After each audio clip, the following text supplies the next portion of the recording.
Good evening, everyone, and welcome to an unusually quiet Penny Gymnasium. I guess it's kind of the norm for this 2021 winter sports season. Basketball tonight, the Halldale boys are at home. Doubleheader action, the JV boys and Richmond first. The Varsity will tip off afterwards. My name is Rob Kennedy. Glad to have you along wherever you are watching tonight.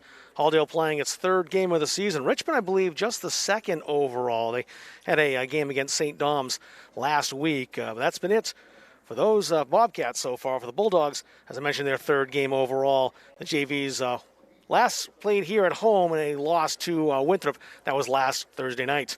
Bulldogs will start things this way, and the Bobcats will counter. Halldale starts like this. Aiden Beal, the sophomore in the starting lineup tonight. Ryan Ahern, a freshman. Sophomore Grafe Clark will start for Halldale. Evan Austin, a freshman, also in the starting lineup tonight. And sophomore Keegan Belrose, all starting for head coach Dana Lawrence. So Aiden Beal, Ryan Ahern, Grafe Clark, Evan Austin, and Keegan Belrose, the starters tonight for the Halldale Bulldogs. For the Richmond Bobcats, Lucas Cody, a sophomore, number 4 tonight.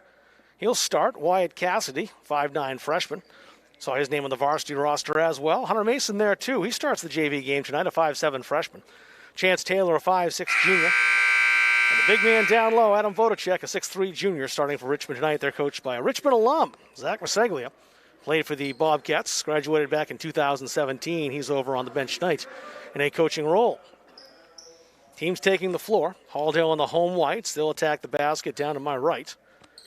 And Richmond in those dark maroon uniforms, they will attack to our left. No jump ball if you haven't watched Maine high school basketball this year. There was a coin flip. Halldale won the flip, and they will start with the possession arrow as we'll get underway. One of those little things to get used to this year with COVID basketball. That and the lack of noise in the gym. You wouldn't have it this quiet when these two RSU2 mates mate most of the time. The ball out of bounds. That went off a Bulldog, Aiden Beal. Not scratch that. It was Nick Dyer who's starting. So it's not announced. So Dyer in the starting lineup tonight. I don't see Aiden Beal out there at all.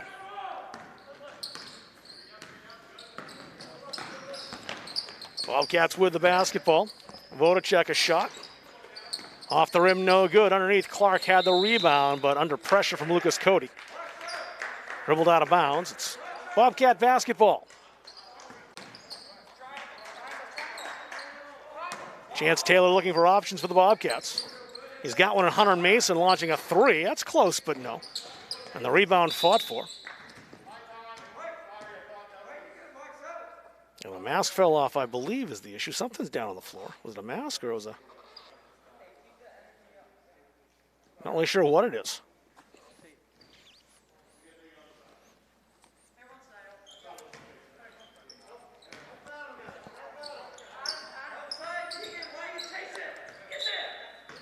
There was some tape that came off a hand, and we're back ready to go. Into the paint, the shot up, no good. Wyatt Cassidy one attempt, but his team will keep the basketball. Up, scratch that. No, went out off the Bobcats. So it will be Bulldog basketball. Richmond looked like they'd press, but they'll wait to the timeline and pick up the Bulldogs. Belrose down on the block. Back outside. Dyer, no. Rebound fought for loose on the floor. Clark had it. Grafe Clark sets it up again for Halldale. Aiden Beal.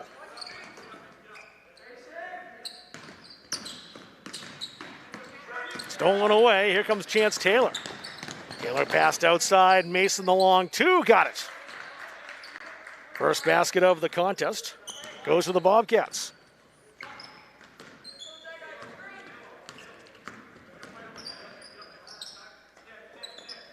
Three on the way to answer. That won't go.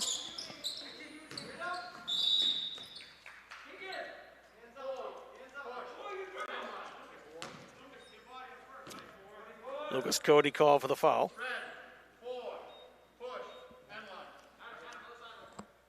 First call against either team.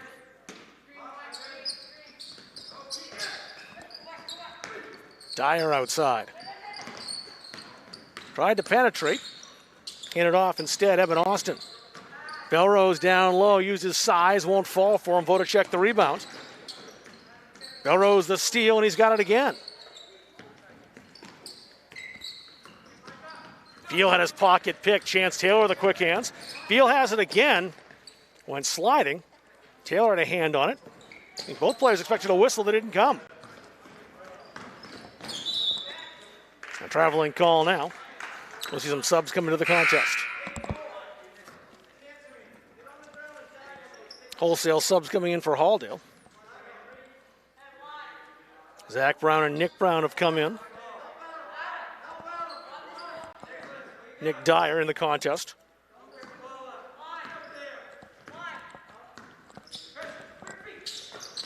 DeVuru's in now as well. He's on defense. And his pressure forced the ball out of bounds as a turnover to Halldale.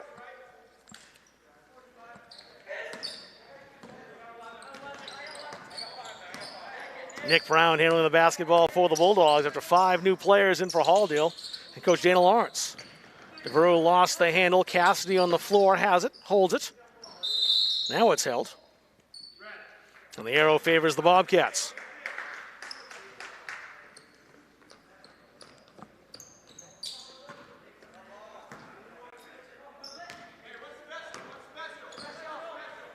Richmond with a 2-point lead, about 2.5 minutes gone in this first quarter. Cassidy drives. Kissed off the glass for 2. Wyatt Cassidy's first 2 points. Zach Brown. Underneath, Nathan. Stolen away. Mason turning on the Jets, takes it all the way. No. Mason with his own rebound, but he stepped out of bounds, so it's Halldale basketball.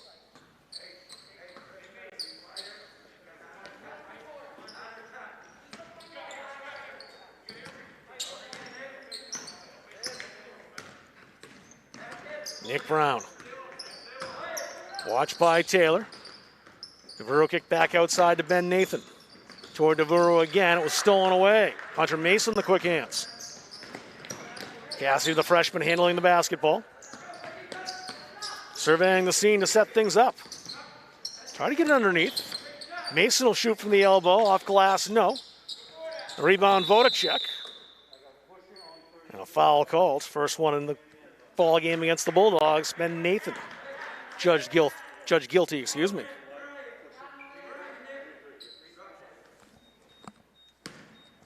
So 1 foul apiece here in the early going.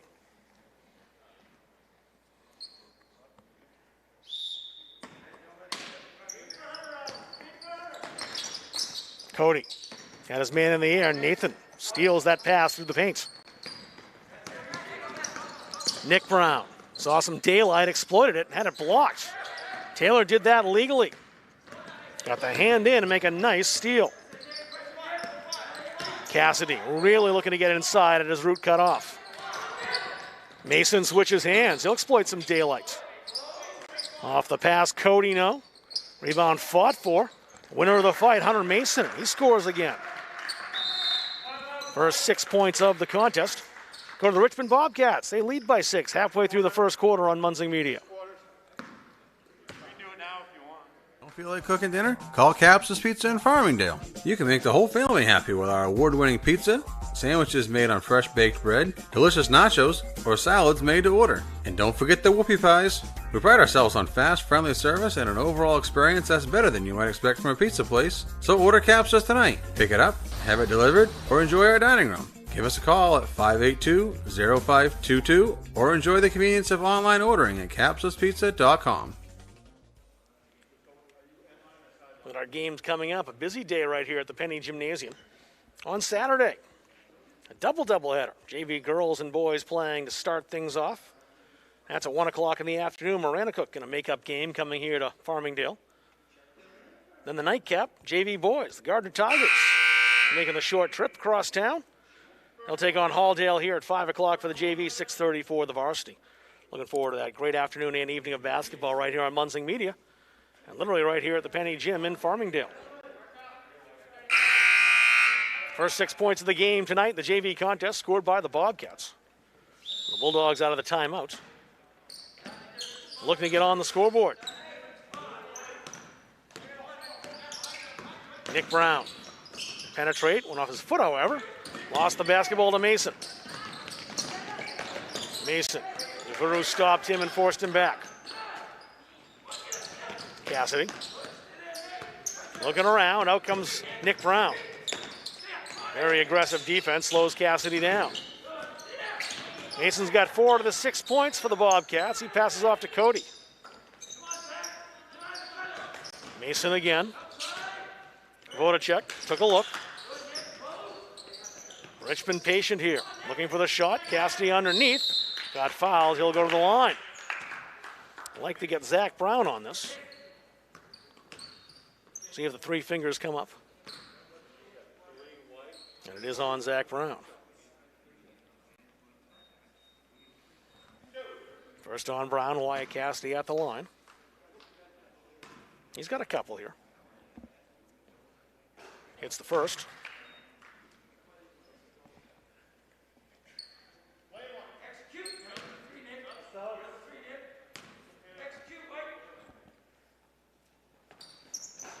Cassidy 1 out of 2. A 7-0 lead. Bulldogs trying to go baseline. And Dyer got fouled. Cassidy picks up his first. We'll get a sub into the contest.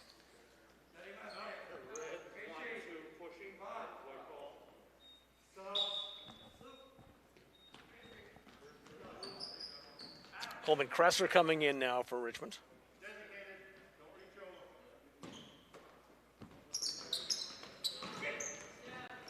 Brown along 2, no. Mason the rebound. Taylor back to Mason. Cassidy wanted it. DeVero stopping Mason. Vodacek made a move to get by his man and scores. Adam Vodacek now his first 2 points. That's a 9-0 lead. DeVero. Confusion there. Nathan ends up with it. Takes the shot, close but no. Vodacek the rebound. Bobcats looking to advance quickly back down the floor. Mason outside. Taylor for 3. It's offline. DeVero the rebound. Good pace and energy to this first quarter here. All the points, though, going to the team in dark uniforms. Zach Brown. DeVero. Nick Brown pops from the elbow and hits. First 2 points for the Halldale Bulldogs, breaking a 9-0 run.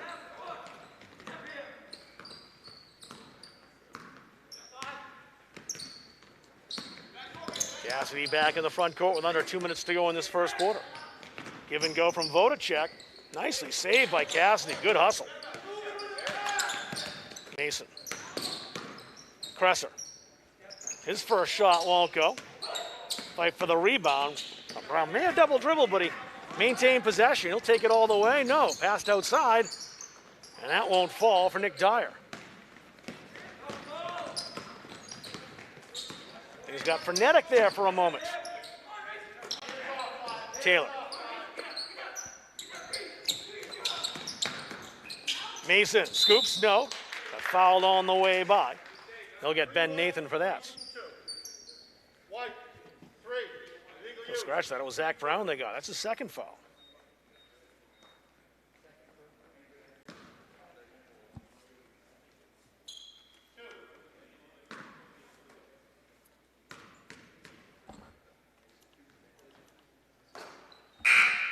One more for Hunter Mason.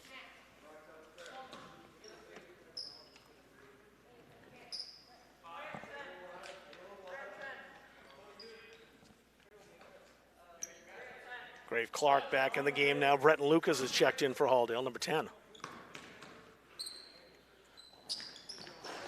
Either one goes. Richmond, though, on the basketball, got the rebound. Look at the second opportunity. Mason. He'll fire. No good underneath. Kresser, though, the putback, and he scores. 11 points now on the game for the Bobcats. Kresser with his first 2.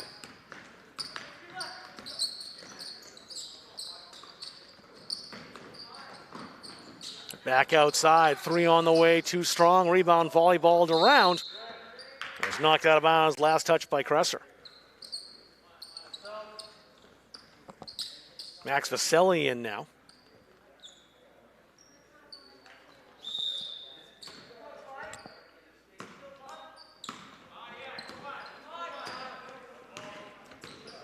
Vaselli with the ball for the first time.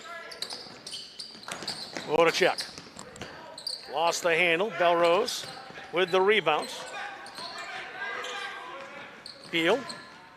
Shot put up by Clark, and it goes. Grave Clark gets his first 2 points. 20 seconds for the Bobcats to work in this first quarter. Mason. Back underneath, too high for Kresser. Halldale with the basketball. Connor Vachon got a chance to come in. No, not yet. He'll have to wait for the second quarter, it looks like. Beal traveled. He knew it. So now one more chance.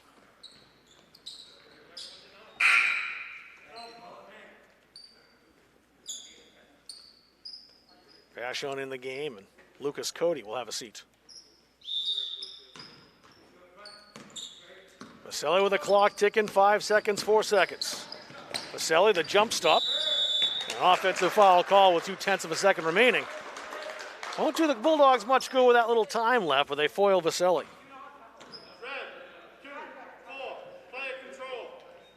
We'll see it again. Belrose moved a little bit.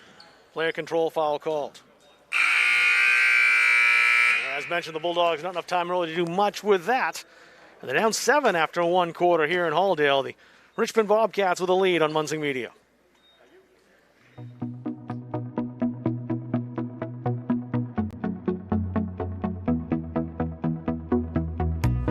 The culture in PNG is very different. It's very special. Everyone is very collaborative.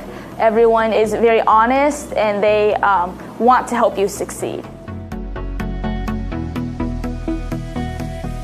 I work with a good group of people. A lot of experienced people that's been here for many years.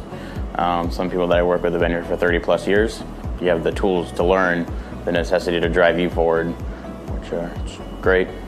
I'm getting my needs met career-wise. So I'm getting the leadership experience. I'm getting the coaching that I need to move on and move up. The greatest aspects of benefits we get here. You know, we get health insurance, life insurance, disability insurance, and it's all keys in. That's worth something to me. Along with the pay, I know I'm going to have a paycheck at the end of the week.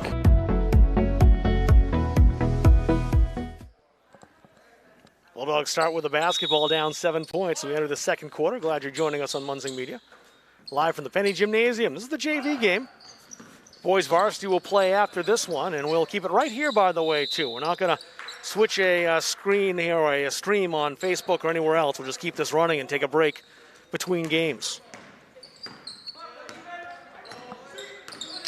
Vaselli put the brakes on. Connor Vachon stolen away. Grave Clark had to get the handle. Belrose, nifty cross-court pass laid in by Breton Lucas. His first 2 points, and the Bulldogs deficit now 5.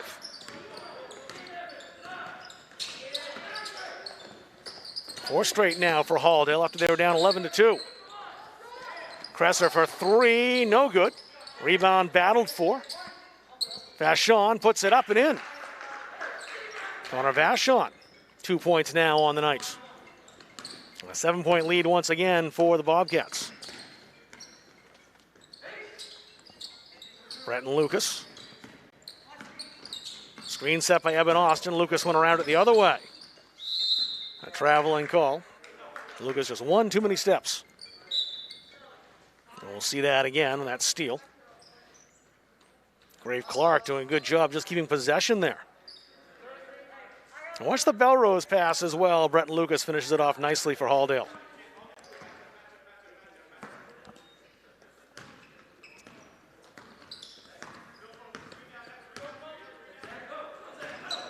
Cassidy handling the basketball again. Now Lucas Cody. Tried to go baseline, did. Right in a space over there, though, as you saw. Chance Taylor, tough shot, won't go. Nathan the rebound for Halldale. Brown lost it and got it back. Nick Brown underneath for 2. 4 points now for Nick Brown. He leads the Bulldogs. And Halldale's cut a 9-point deficit down to 5.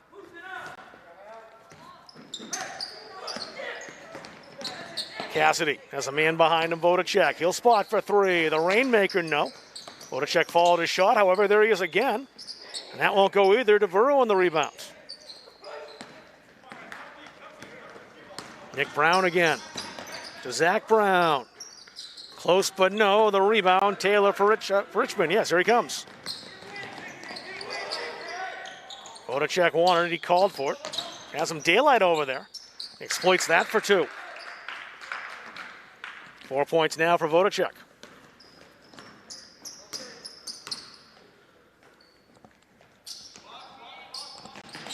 Dyer's 3 short. Saved by Brown. Zach Brown on that save. And the Bobcats gained it anyway. Cody. That won't go. The rebound is Zach Brown for Halldale. He'll push it himself. DeVero ran it down the corner. Thought he'd run out of space, but he didn't. Brown for 3. Won't fall. Vodacek used the height for the rebound. Nick Dyer tried to save it, but that'll be Richmond basketball. Keegan Belrose coming back in the contest. He'll take Ben Nathan's spot.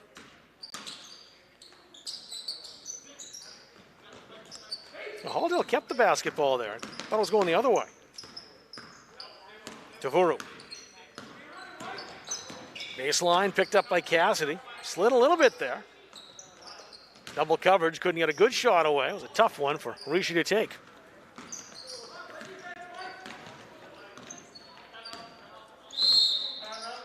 Zach Maseglia, the coach, wants a timeout. We'll take one as well. A 7-point lead for the Bobcats over Halldale here in Farmingdale tonight on Munzing Media. When I'm on the road speaking, I'm able to have sidebar conversations with everybody that wants to come talk to me. And I hear about their family and loved ones that are going through maybe cancer, maybe a critical illness, maybe something, being disabled from a job and not having the coverage that they need because their health care just didn't cover it. I ask that you would allow one of our experienced representatives to come into your business so that we are able to educate you on the value of these very, very important products. You see the score, a 7-point lead for Richmond. We're halfway through, just about halfway through the second quarter. Still a little ways to go before we start worrying about the Caps' Pizza player of the game. But we'll do that at the end of the contest. The Halldale Bulldog player named to be the Caps' Pizza player of the game. We'll get a free 10-inch one-topping pizza from Caps' Pizza. We thank them, as always, for their support of Halldale Bulldogs basketball, as well as the Gardner Tigers. With the Caps' Bowl on Saturday afternoon, games upcoming, you see the scroll, and Halldale Gardner playing here on Saturday afternoon.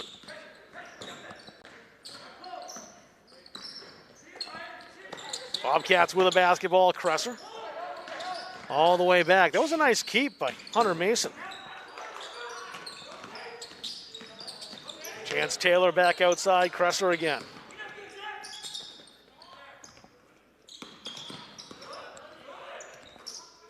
Mason.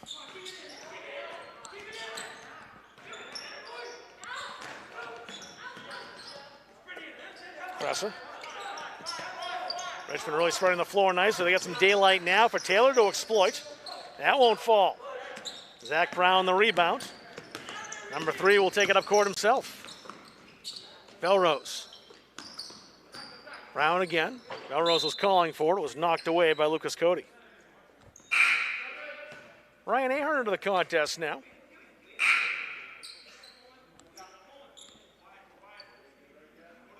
Wyatt Cassidy come in for Cresser.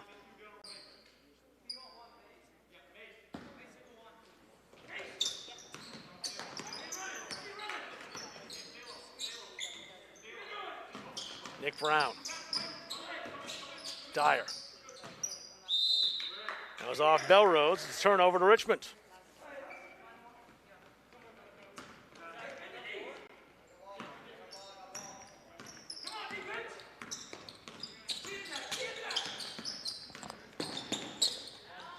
Cassidy, 9-footer, yes. 5 points now for Wyatt Cassidy. He leads all scorers.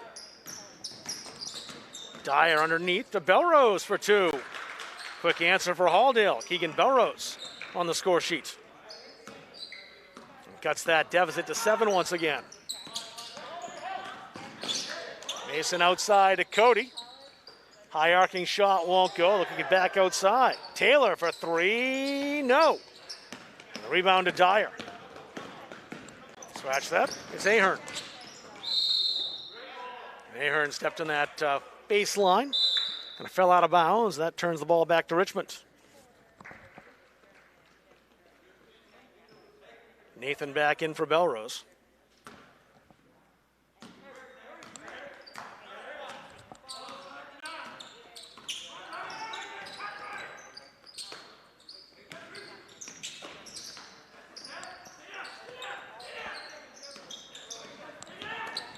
Vodacek. Good pickup by Brown to step over. Vodacek again. Mason. It's a 2 if it goes, and it does. Hunter Mason now with 6.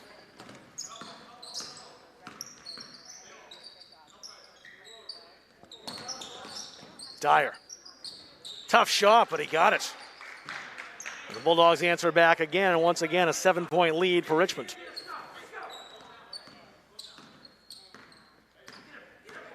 Zach Maseglia says slow it down a bit. So on the Richmond sideline. And Halldale with the steal. Nick Brown stops and pops. Close, no. Vodacek the rebound. Good presence of mind to get that to Mason. Mason's by himself. Here comes the cavalry. Back to Mason again. Thought about a 3. Brown came out on him. Cody. Uses size. Doesn't fall. Vodacek now with it. And he dribbled twice. It's Halldale basketball. 7-point gap. Coleman Kresser comes back in. He'll take Chance Taylor's spot.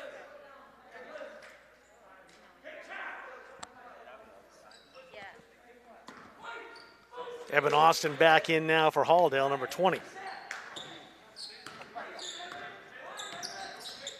The seemingly ever-present 7-point lead for the Bobcats here in the second quarter. They've led by as much as 9. The Bulldogs cut it to 5. Richmond scored the first 9 points of the game. Brown, no. A rebound by Zach Brown. He's fouled. Look at Lucas Cody for that. That's his second.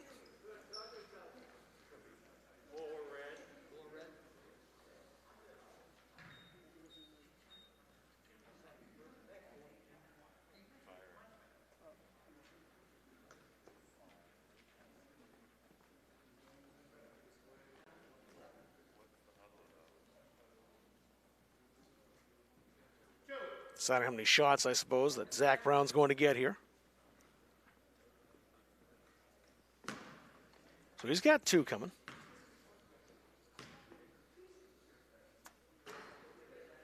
And 1 more on the way to try to cut it to 6. Connor Vachon in again. He took Lucas Cody's spot.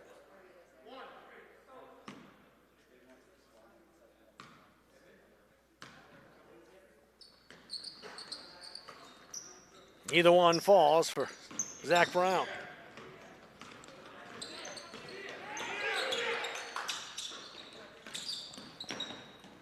Tough shot for Cassidy, yes. Wyatt Cassidy, 2 more, he's got 7. And the Bobcats equaling their largest lead of the game at 9. Under 50 to work for Halldale in this first half. Evan Austin. Nick Brown.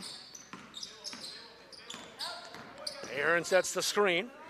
Dyer's the open man, no. Scratch that was Evan Austin with a shot. Mason. Cassie's had a very good first half, trying to slash into the paint.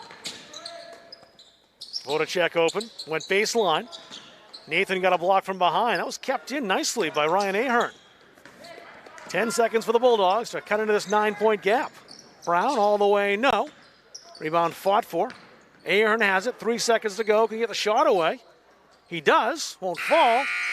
And that's the way the first half ends. The Bobcats scored the first 9 points. Since then, it's been pretty even. Completely even, in fact. It's a 9-point lead right now. 21-12 the score at halftime. Richmond in front of Halldale on Munzing Media. JMH Associates is a boutique financial and management consulting firm that can provide customized solutions for your business or personal affairs. We can provide management expertise to your small business, personal financial guidance, and organizational structure for your personal and business needs. This will allow for better communication and execution with your other financial partners. We help establish businesses, we'll help you start a new business, and we can provide IT support for your business needs. We are JMH Associates. We're proud to be associated with MunzingMediaSports.com. The Hutchinson Family Sports Foundation is proud to support Munzing Media's production of live streaming high school sports. We recognize the hard work and dedication of Maine's high school student athletes, and we applaud Munzing Media's pioneering live streaming efforts. The Hutchinson Family Sports Foundation. Junior Trojan Football and Cheering would like to thank Maine Athletic Fundraising for allowing us to build this beautiful facility. We raised $18,000 in our first year with Maine Athletic Fundraising, $28,000 last year, and we hope to top that again this year.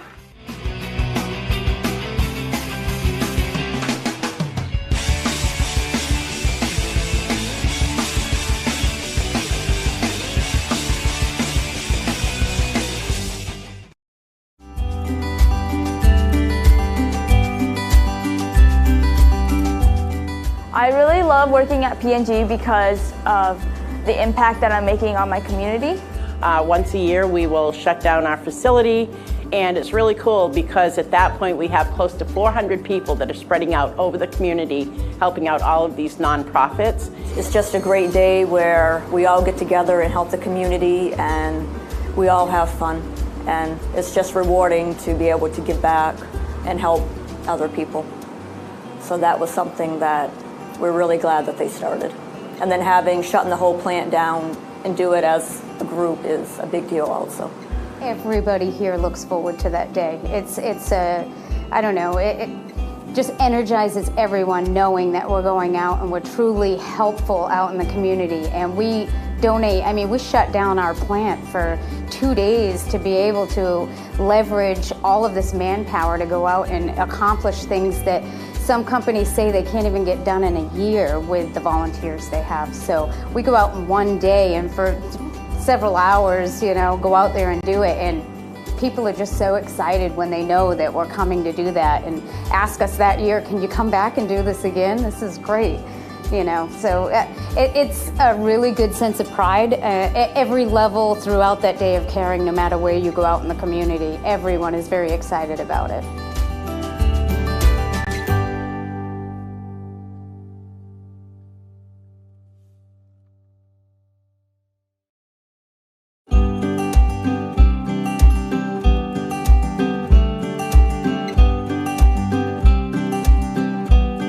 The culture in P&G is very different. It's very special. Everyone is very collaborative. Everyone is is very honest, and they want to help you succeed. We value everybody's input, especially the new guy. So if you're having a problem on the line, it's always, you get stuck with this mentality of, hey, I've seen this before. Maybe your experience is your worst enemy. So you turn to the new guy and you say, hey, buddy, what do you see? Because I see this. And you get their perspective, and they like that. They feel like, wow, I'm a new guy, and now you're asking me my opinion. And sometimes it actually helps us resolve issues or problems on the line, and with our culture, it's very cool. Procter & Gamble is a good place to apply to try to work at. The pay is good, benefits are good, and they're willing to invest a lot in you to help you succeed at what you do. I'm getting my needs met career-wise. So I'm getting the leadership experience. I'm getting the coaching that I need to move on and move up. And then I'm also getting like breadth of experience in terms of like the different roles and stuff like that. So I'm getting the exposure that I need. So that's why I like it. I mean, the pay is great, of course, but it's more than just pay to me. It's being able to find something that I'm passionate about and that I am good at and that I can just jump in and feel like I'm making a valuable contribution to the business. So I love my job. I am never bored here. I get tired, I wake up in the mornings, but I've never woke up in the morning and said, I just don't want to go to work. I just don't feel like being there. So I love my job, and I love the fact that it's something different every day I come in. I don't know what to expect when I come to work. We're definitely up there in both wage and benefits. But for me, it is the people. Yep, we have a great group here. The benefits are great. We have a new gym that's been expanding, so that in itself is a huge benefit. With the gym, there's the personal trainers and all kinds of different equipment and classes. If everybody embraces that they're a shareholder, they're owner of the company, your opinion really matters. And that's another thing I think P&G is really good at.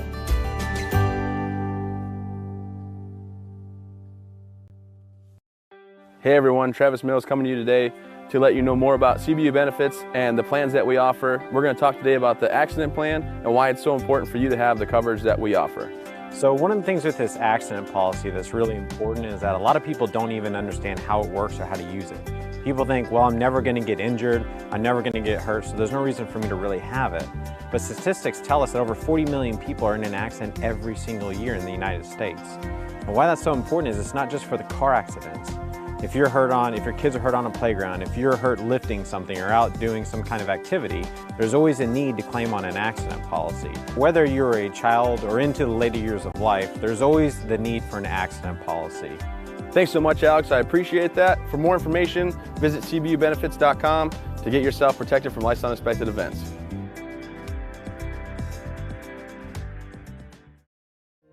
Hey everyone, Travis Mills, partner at CBU Benefits, coming to you today to explain a little bit more about the packages that we offer. Today I have Alex, and we're going to go ahead and we're going to cover critical illness, why it's so important for you to have it, what it means, and we're going to find a way to get you covered through CBU Benefits. So one of our more innovative products that we have is our critical illness policy. Now for us it's called Active Care. It's a lump sum product from $5,000 all the way up to $100,000 for cancer, for heart issues. Really it covers 28 critical illnesses. So we call this our Active Care product. So for just a few dollars a month, you can cover yourself for life's unexpected events of cancer, heart, the 28 critical illnesses, even going into diabetic amputation, Alzheimer's disease. So come over to CBU Benefits and get information about how you can protect yourselves for life unexpected events.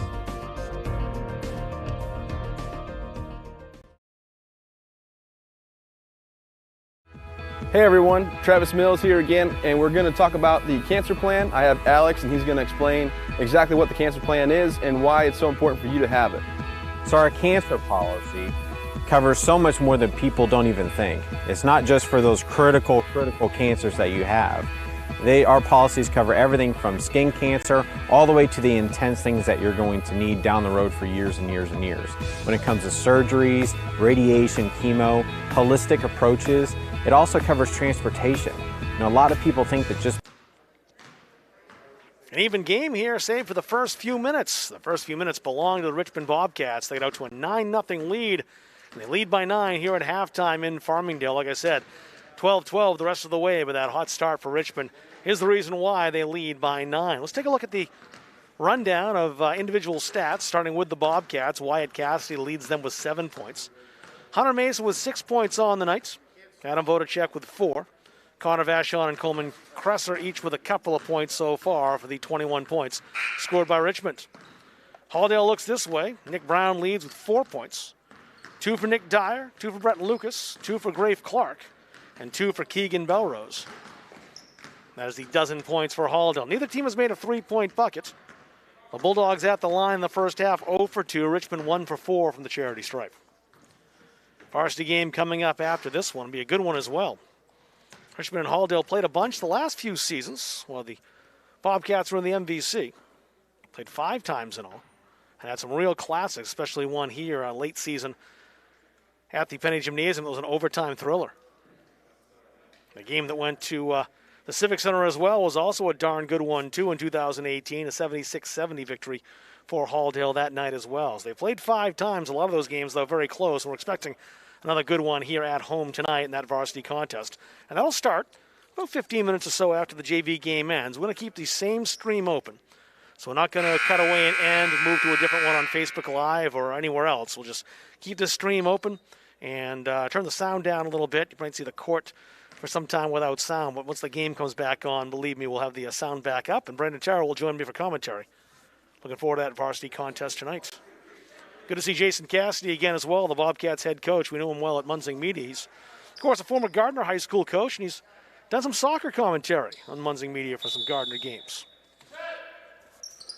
So we're set to go. Switch sides. Richmond now attacking the goal down to our right. The bucket down to our left, attacked by the Halldale Bulldogs. They're in the home whites. And there's Wyatt Cassidy, as we mentioned, the leading scorer for this Bobcats team in the first half. Chance Taylor to Mason. That's off Cody's hands, and I was going to say save, not quite by Wyatt Cassidy. Couldn't quite keep it in the front court.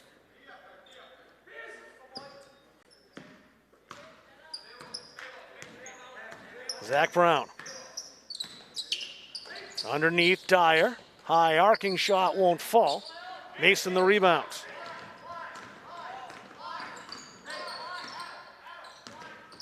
Cassidy picked up by Nick Brown. There's Zach Brown as well with a hand on the ball. And that's a held ball. And the Bulldogs in possession.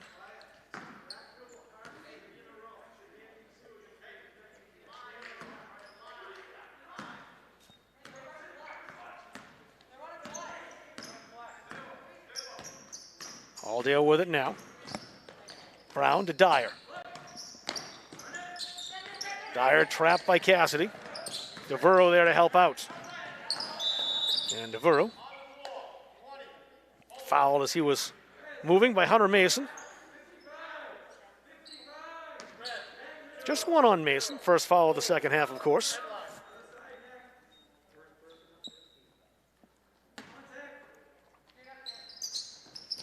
Brown wanted it, and one Brown gets it. It was Zach. His shot won't go. Nathan puts a hard shot up. He'll go to the line. When you're in tight like that, get the basketball. Best thing to do is to get yourself right back up for a shot.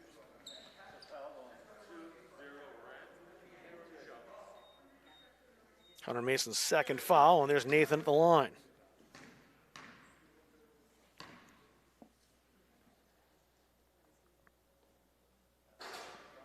So we get one more. Coleman Kresser back in for Lucas Cody for Richmond.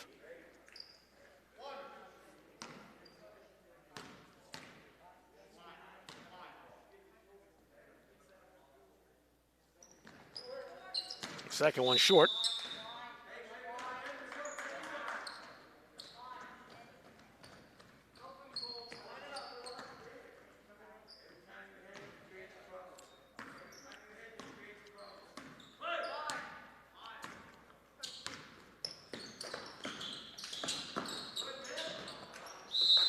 That's off Vodacek, Halldale basketball.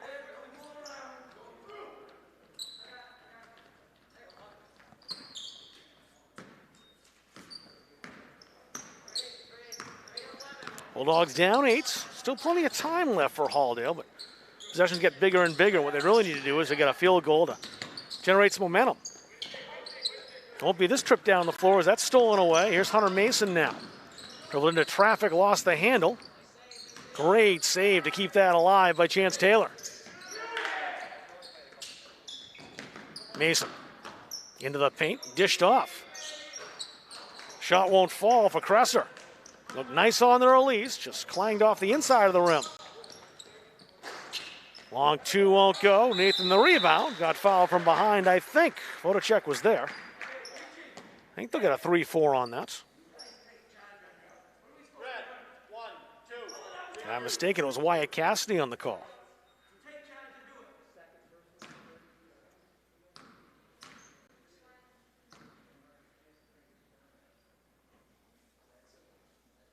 First shot goes for Nathan. He'll get one more. Foul was Cassidy's second. Lucas Cody back in for Vodacek.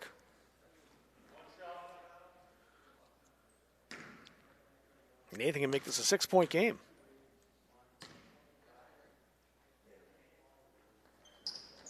And does. So he hits them both. And a 9-point lead has dwindled a bit, just to 6 now.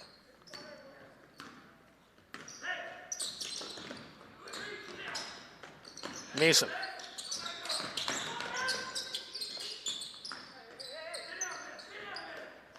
Cassidy resets for the Bobcats. Little pressure there. It's loose on the floor. It was right underneath Cassidy. He picked it up. Kept alive for Richmond. Good battle between Cassidy and Nick Brown. Brown didn't touch the ball. He just forced it with his presence. Dyer waits for help. DeVero underneath. The shot goes. It's Zach Brown. His first 2 points. And all of a sudden, it's a 4-point game. Cassidy had to run that down after he lost the handle. Now he needs help.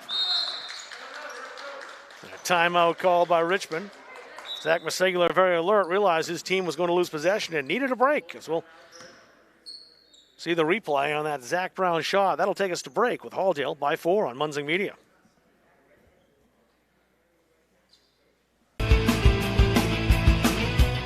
Junior Trojan Football and Cheering would like to thank Maine Athletic Fundraising for allowing us to build this beautiful facility. We raised $18,000 in our first year with Maine Athletic Fundraising, $28,000 last year, and we hope to top that again this year.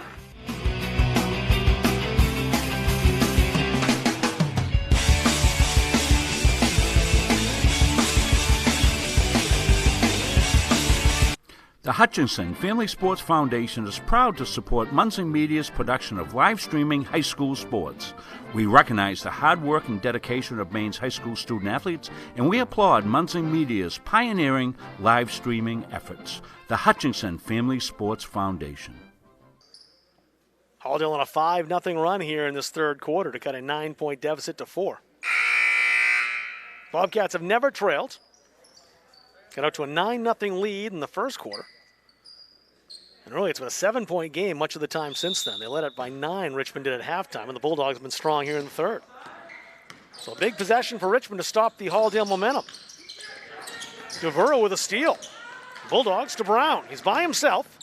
Takes on Cassidy, no. Rebound volleyballed around. Mason on the baseline. And it's stolen by Nathan. Left-hand shot won't go. Zach Brown's fouled. He'll go to the line.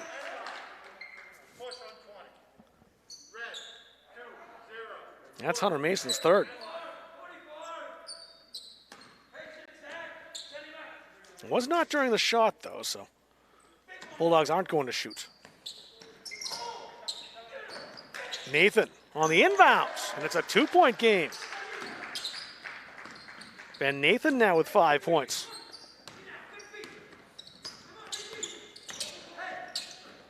Cassidy looking to stop the bleeding inside. No. Second chance. It's a jump ball, and Richmond keeps it. Max Vaselli coming back in. He'll take Hunter Mason's spot. Mason with those 3 fouls.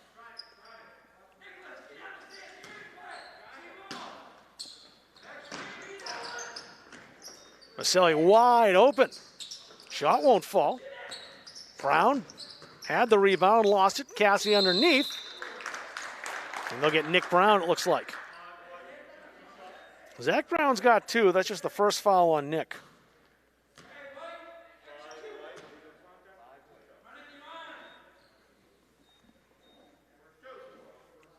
So Wyatt Cassidy at the line, leading scorer for this Richmond team tonight.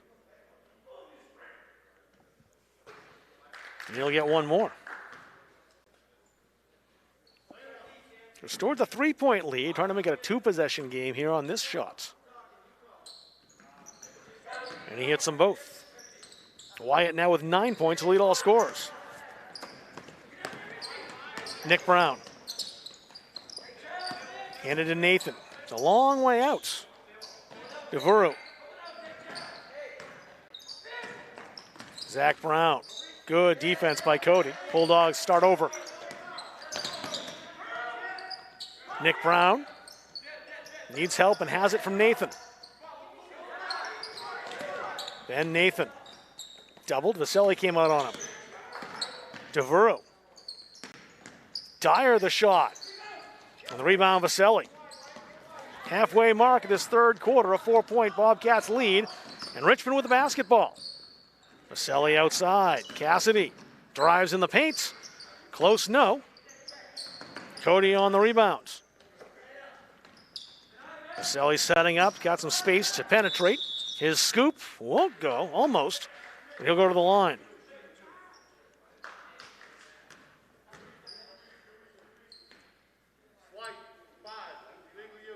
Nick Brown's got his second foul. The Bulldogs about to sub everybody out of the game, looks like. Vaselli with one more.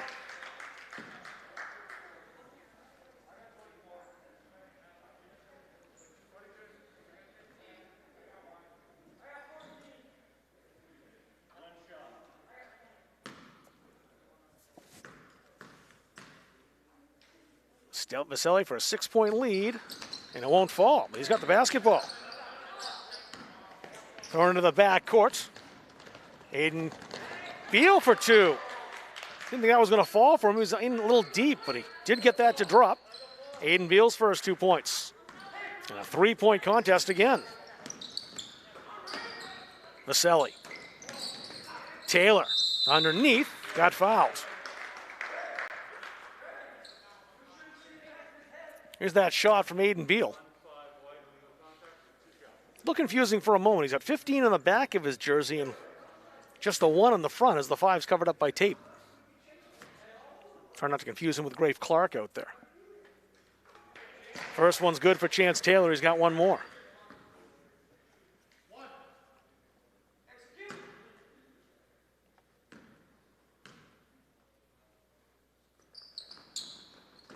That one won't fall. But the rebound put back, no. Second chance, yes. That was Adam. Or, yeah, it was Vodacek underneath. Vodacek snuck back into the contest on me. And a timeout called by the Bulldogs. Halldale down 6. We'll take a look at the upcoming games. Saturday's the big one for us here at Halldale, and Gardner fans as well, but a doubleheader now. Afternoon game, just seeing scrolling by, Maranacook in town for the girls. 1:30 and 3 o'clock. Boys with the Gardner Tigers in after that. Tigers boys start at 5 o'clock for the JVs and 6:30 for the varsity. And we'll tell you those broadcasts, what we have coming up next week. It's always better to kind of set the schedule on Sunday, Monday, and then announce the upcoming week because there have been changes, and those do kind of come fast and furious for us. Good news is, though, the kids, by and large, getting to play. A good one here so far tonight. A 6-point lead for Richmond. Varsity game coming up after this one.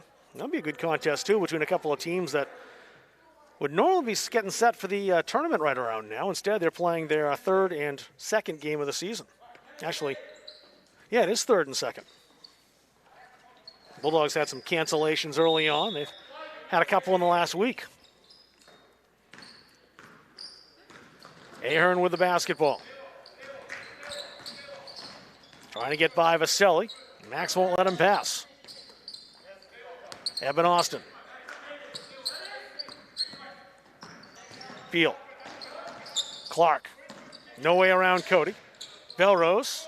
Off the glass, no. Vaselli crossing the timeline for the Bobcats. They've got that lead back to 6 points. The Bulldogs get close. And Richmond accelerates. Vaselli, the 6-foot sophomore. Watched by Ahern. Cassidy drives, shoots. That won't go. Clark the rebound.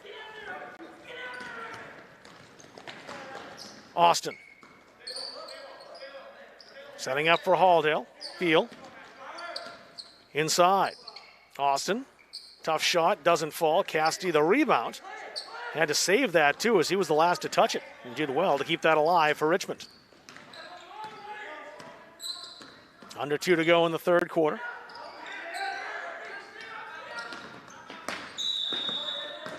Stolen away. They called the timeout first. We'll see. It was stolen by Beal, but I think Richmond will keep this off the timeout as they're giving Zach Maseglia the benefit of the doubt there.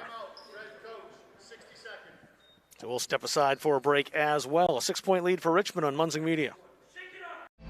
When I'm on the road speaking, I'm able to have sidebar conversations with everybody that wants to come talk to me. And I hear about their family and loved ones that are going through maybe cancer, maybe a critical illness, maybe something, being disabled from a job and not having the coverage that they need because their health care just didn't cover it. I ask that you would allow one of our experienced representatives to come into your business so that we are able to educate you on the value of these very, very important products. Taking a look at both teams, their respective benches. Zach Maseglia, coach of the Bobcats, a relatively young coach who's just 4 years out of high school, but had the presence of mind like a veteran to call timeout at the first opportunity when his team was about to lose the basketball. I'd say seemingly about to lose the basketball, but they actually did. And coach got the timeout in just before that and keep the ball with the Bobcats. Zach was a very good player for this Richmond team in soccer and in basketball. He saw some of these battles between the Bulldogs and the Bobcats varsity teams. There's some good ones 3 or 4 years ago. Vaselli exploits some space, and he'll go to the line.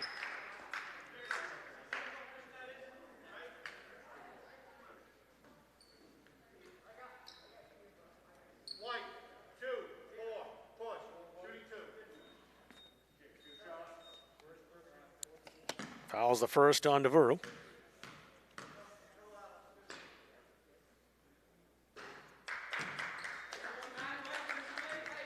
Vaselli at the line gets one more.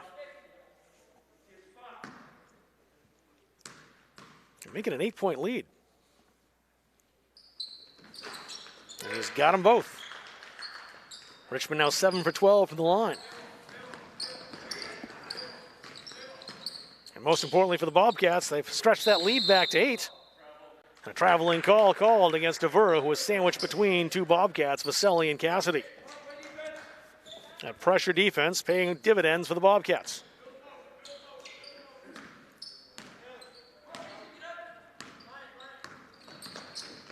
Vaselli with 1:30. Cassidy. Grave Clark with him step for step. Cassidy again. It was actually Beal who was there in a 3-second violation call against Lucas Cody. Just lost track of where he was down there in the paint. The Bulldogs will try to take advantage.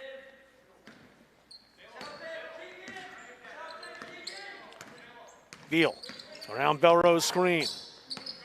Just put the brakes on in time. Devereaux 3-0.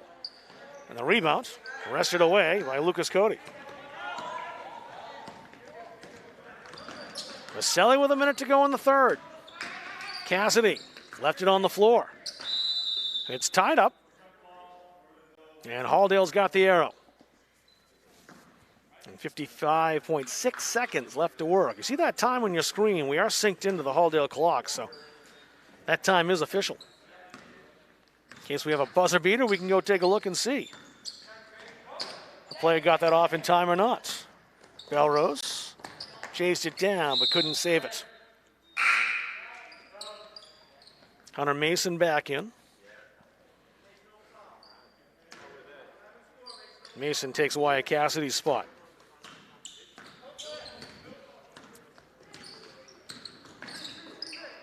There's Mason just into the contest, playing pass with Vaselli. Nice spin by Vaselli. Passed off. Taylor from the baseline, no. And the rebound, Beal. And a foul called.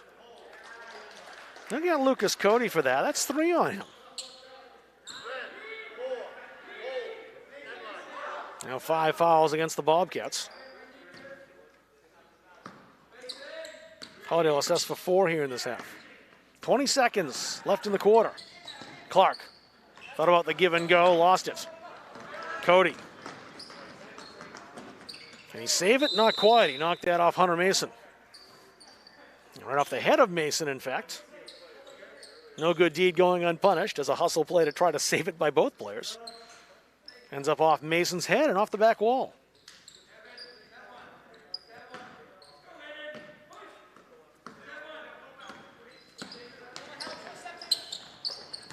Trying to force a pass in underneath, stolen away by Vaselli.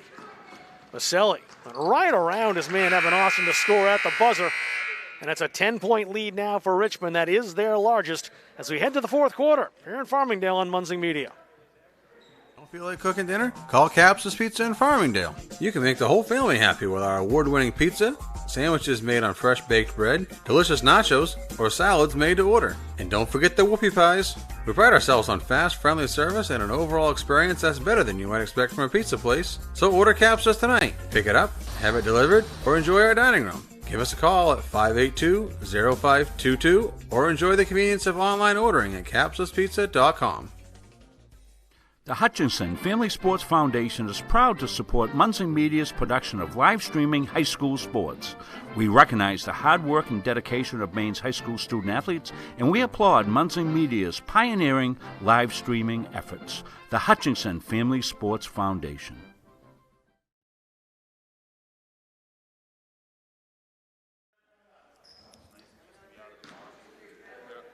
Aldale had cut the lead to 3 points, where the Bobcats have roared back in the late stages of this third quarter.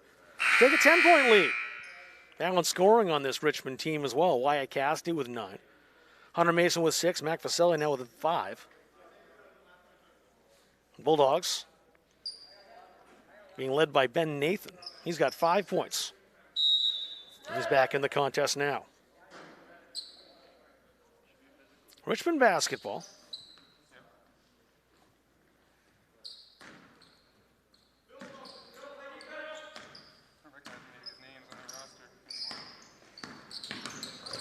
Cassie right back in.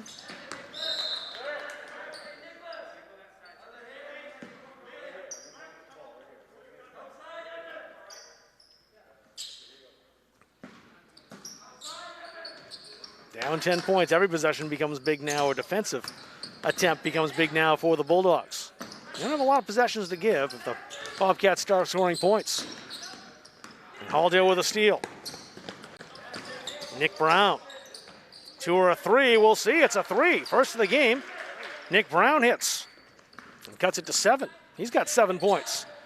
The first three-pointer of the contest by either team.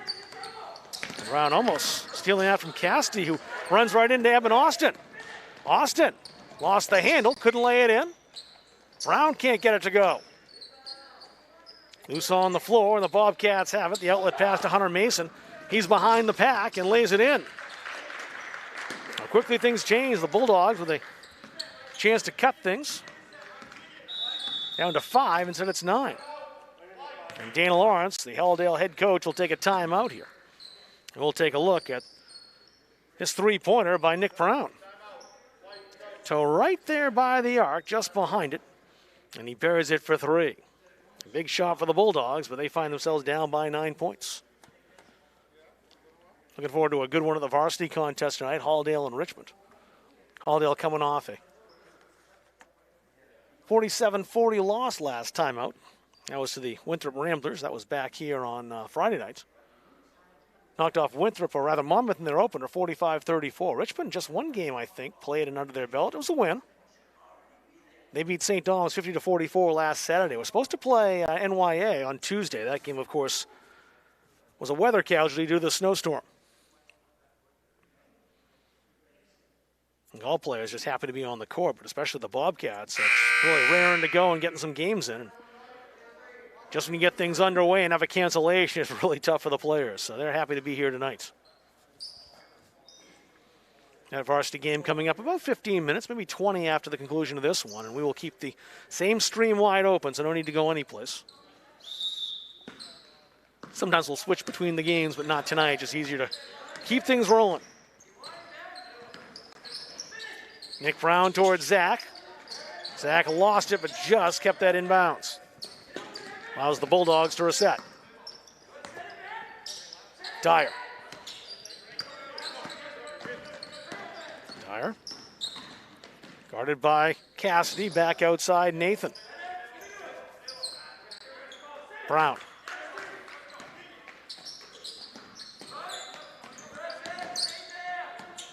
Forced pass underneath, intercepted by Vodacek. He'll take it himself. Forced to pass in the paint, always dangerous, and there was Evan Austin in the passing lane. Brown trying another three. Looked good, just missed. Nick Dezek. Evan Austin in between.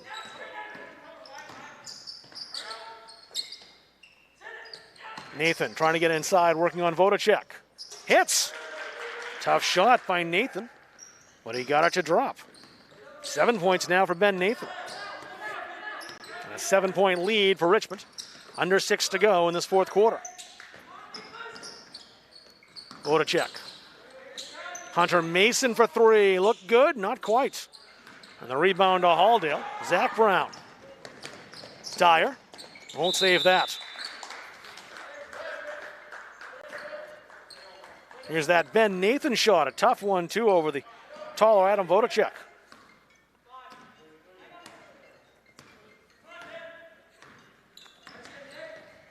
Cassidy met at the line by Brown. Cody.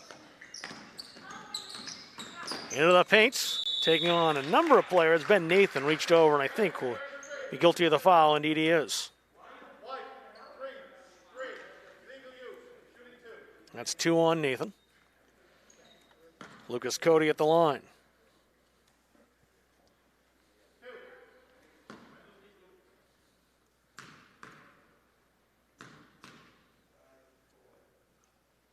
They get one more.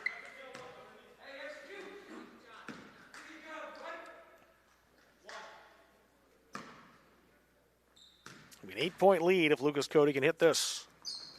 Not that time. Nathan the rebounds. Brown. Here's Cassidy with him. That's been a good battle. And a foul called on Cody. That's 3 on him now.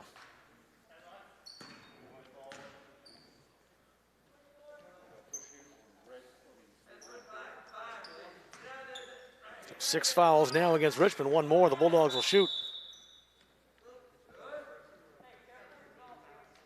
Cody will come out. Coleman Kresser back in.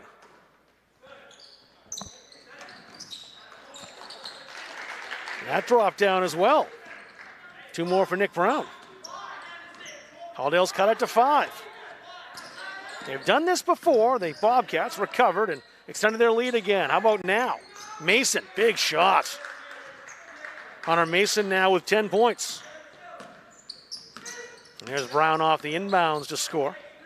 That answer from Hunter Mason canceled out that good bucket. Brown again, hits again. Zach Brown on fire. Oh, or that Nick Brown on fire. Nick's got 11. Cassidy. Vodacek. Down to the elbow. Mason, a nice move to score. He's up to a dozen. And he's extended Richmond's lead back to 7. Bulldogs get closer. Bobcats answer. There's a rebound and putback. Yes, Nick Dyer. Teams have found their stride here in the fourth quarter. The time on the side of the Bobcats as we're halfway through this fourth quarter. Brown tenacious, almost got a steal. Kresser back outside, there's Vodacek. Nice take by Vodacek too, and he made a tough shot look easy.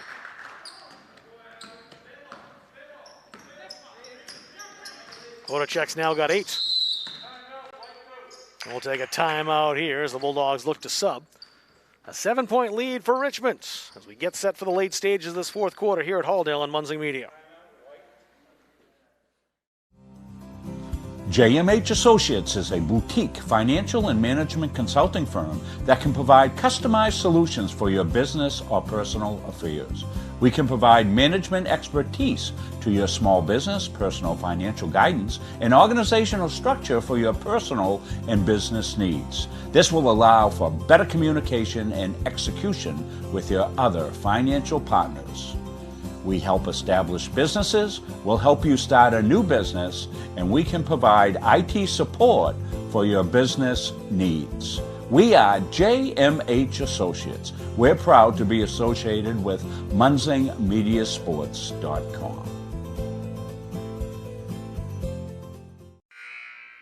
Brandon Terrell just arrived here at the Penny Gymnasium. He'll join me on the second broadcast, which will take place about 15 or 20 minutes after the first one. They'll sanitize the gym real quickly. All the chairs the players are on will be taken care of. Get the varsity players out there, give them their 15-minute warm-up or so. So around 15 or 20 minutes after the conclusion of this game, we'll have our varsity contest. Bulldogs trail by 7. They have the basketball. Running out of possessions here, so everyone big. Austin. Nick Brown leads the team with 11. And his pass stolen away. Vodacek to Hunter Mason. Mason, Cassidy, pops. Won't fall. Set up there on the rim for a while. Foul called. He'll get Belrose for a hold. That's 5 on Halldale.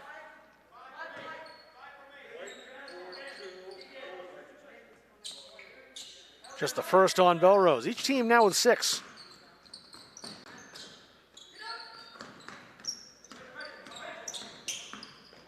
Bobcats don't need to hurry. They won't try to waste time. They'll just look for a good shot. Kresser with a decent one, got his own rebounds. And he's in too deep. And almost survived that, but Zach Brown did nicely to keep that alive. Nick Brown with 1-3 here in the fourth quarter. Nick Dyer into the paint. Hits. Dyer now with 6. The game once again a 5-point contest.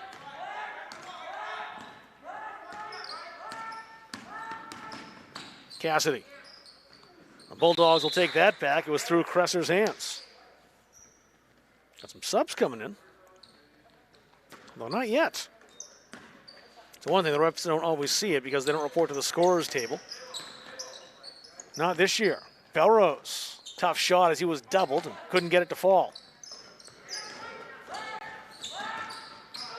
Cassidy with 2:15 remaining. Vodacek. Lost the handle, and it's stolen away by Dyer. Cassidy kept it. Mason, the jumper. No. Good position on the rebound for Zach Brown to knock it to Nick. Dyer for 3. Would have been big if it went, but it clanged out, and Kresser the rebound. Under 2 to go. It's a 2-possession game. And now it's even more. 3 possessions on a Wyatt Cassidy shot.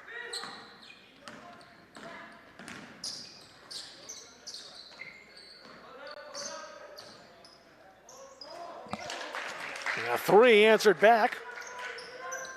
Who else? Nick Brown. So 4-point game. Bulldogs hanging in. Coach Marseglia wants a timeout. We'll keep it here. Show you some replays. Nick Brown really making a case to making a no-brainer as far as the Caps' Pizza Player of the Game's concerned. Well, they gave him the opportunity. You see, no one's anywhere near him, and Nick will take that all day. It's his second 3. And that one even bigger than the first one. Bulldogs have trailed by as much as 10. They have never led. We saw that happen here at the Penny Gymnasium earlier in a girls' contest. Halldale led the entire way, only to fall at the last. That was against the Monmouth Mustangs. We'll see if the Bulldogs can do the same thing here. 81 ticks of the clock is all that remains. Neither team with a foul to give, both with 6. And the boys are set to come back on the floor.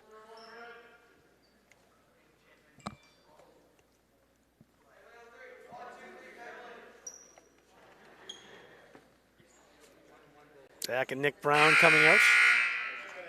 Grape Clark's on the floor. Brett and Lucas out there as well.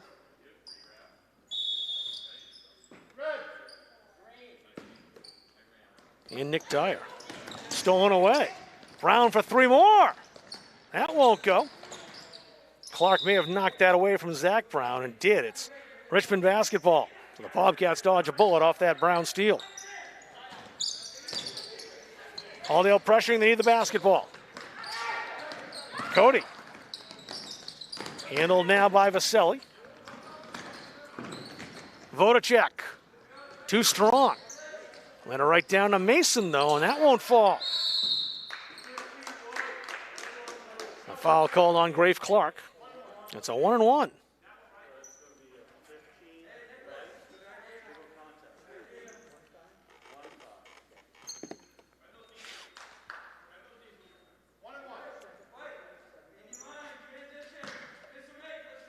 Cody for 1-and-1.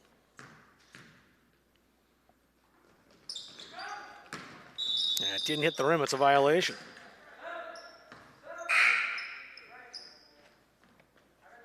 Ryan Ahern coming in. He'll take Bretton Lucas's spot. 61 seconds is what's left on the clock. Halldale still within range. They need hoops. Brown tries to oblige, no. A rebound put up by Zach Brown, doesn't go. Hunter Mason, great pass underneath, and that won't fall for Taylor. But Richmond keeps it. 4-point lead and the basketball. Bulldogs need the steal. They can't get that, they'll have to foul. And then they do.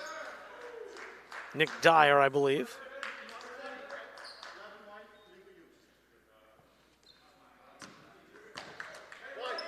And Lucas Cody back at the line for a 1-and-1. Richmond 7 for 15 from the line tonight.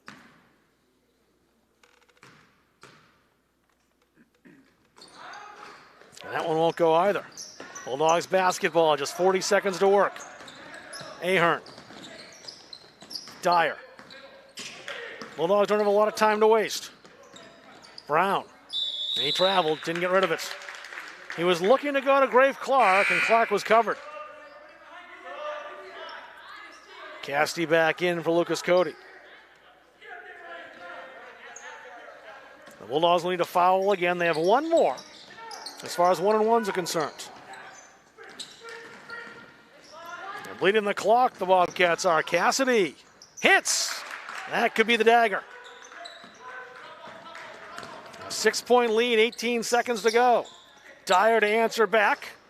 Doesn't drop, second chance. That won't fall either. Hit the same part of the rim both times. Brown, too strong. Rebound Vaselli, that ought to do it. Bulldogs never gave up. Got down 9 points early. But the Bobcats held them at bay despite a couple of comeback attempts. A 43-37 final score here at Halldale tonight. The Richmond Bobcats with a victory in JV action. We'll take a break, come back and run down the individual stats and give you the Caps' Pizza player of the game. That is all coming up next. Richmond with a 6-point victory here at Halldale tonight in the JV game on Munzing Media. Don't feel like cooking dinner? Call Caps' Pizza in Farmingdale. You can make the whole family happy with our award-winning pizza, sandwiches made on fresh baked bread, delicious nachos, or salads made to order. And don't forget the whoopie pies.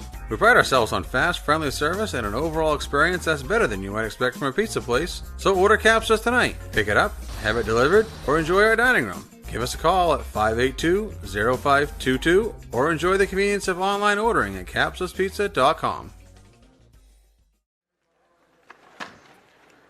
43-37 the final score here at Halldale High School. We'll take a look at the stats at the end of this contest. Individual stats, we'll start with the Richmond Bobcats. Wyatt Cassidy had a strong game for the Bobcats. He led his team with 13 points. Hunter Mason right there as well with a dozen. Adam Vodacek contributing 8 points tonight. Max Vaselli with 5 for Richmond. Connor Vachon with a couple. Coleman Kresser had 2 as well, and Chance Taylor hit 1 from the line for those 43 points. For the Halldale Bulldogs, Nick Brown led all scorers with 14 points. He had a couple of threes. Ben Nathan added in 7 for the Bulldogs, and Nick Dyer was 6 for Halldale. Zach Brown, Grafe Clark, each with 2. Brett and Lucas, Keegan Belrose, and Aiden Beal, all 2 points as well for Halldale. 37 points for the Bulldogs tonight. 43-37 is our final score. Time now to award our Caps' Pizza Player of the Game. The Halldale High School player, judged to be the Caps' Pizza Player of the Game, gets a free 10-inch one-topping pizza. And I didn't even have to tell our crew tonight who won that. Chris Wheeler knew just by watching the game. It was going to Nick Brown. I could have changed it up on him and just made the producer look bad, but I wouldn't do that. And Nick Brown with 14 points in those threes definitely gets our Caps' Pizza Player of the Game tonight. Congratulations to him. He'll enjoy a Caps' Pizza on the weekend, courtesy of that sponsorship, Caps' Pizza down in Farmingdale. So that'll do it for us. I'm going to keep the stream open. Going to turn things down here and run some sponsor ads. And when we come back in about 20 minutes or so, we'll have the varsity contest. Brendan Terrell will join me, and we'll have the Richmond and Halldale varsity game coming up in around 20 minutes from the Penny Gym here in Farmingdale. So for Evan Grady on camera tonight, Chris Wheeler, our producer, I'm Rob Kennedy saying so long for now. See you in 20 minutes. The Richmond Bobcats with the victory 43-37 in our first game here on Munzing Media.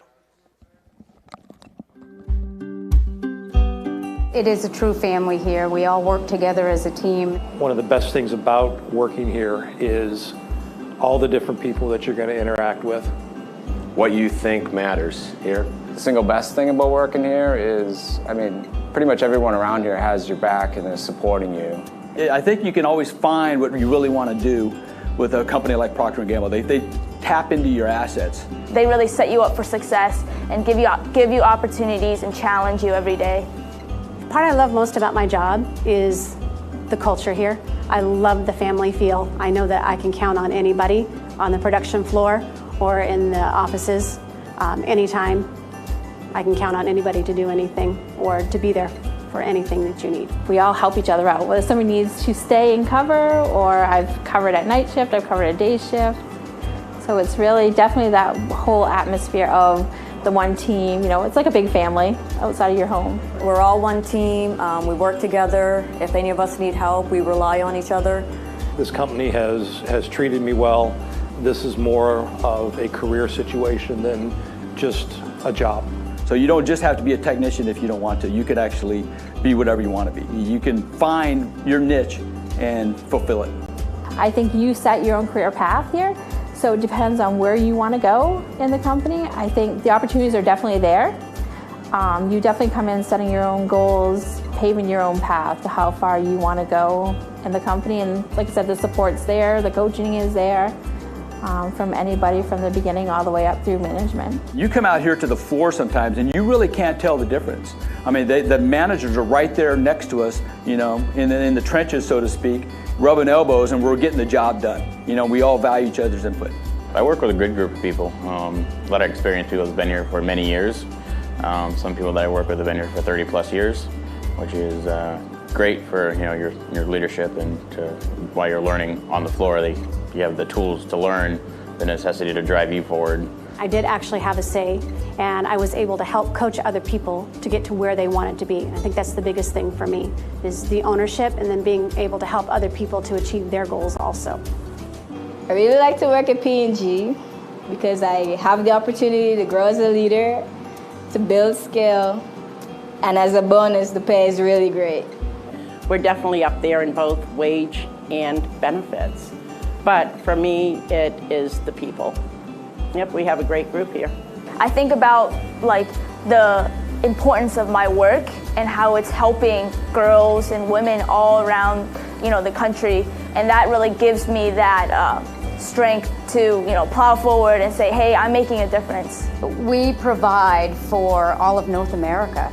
So right here in Auburn, Maine, it's wonderful. I love the fact to say that I work at TAM Brands. I love the fact that we help the community. I love the fact that you can help watch people grow. You can watch people succeed all of their own accord. It's not, this is how it has to be. This is how you're going to do it. So if you're going to succeed, it's because you wanted to, and I can be a part of that.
Good evening, everyone, and welcome back or welcome to the Penny Gymnasium, depending on when you joined us. If you watched the JV game, welcome back. That was won by the Richmond JV, a 43-37 victory.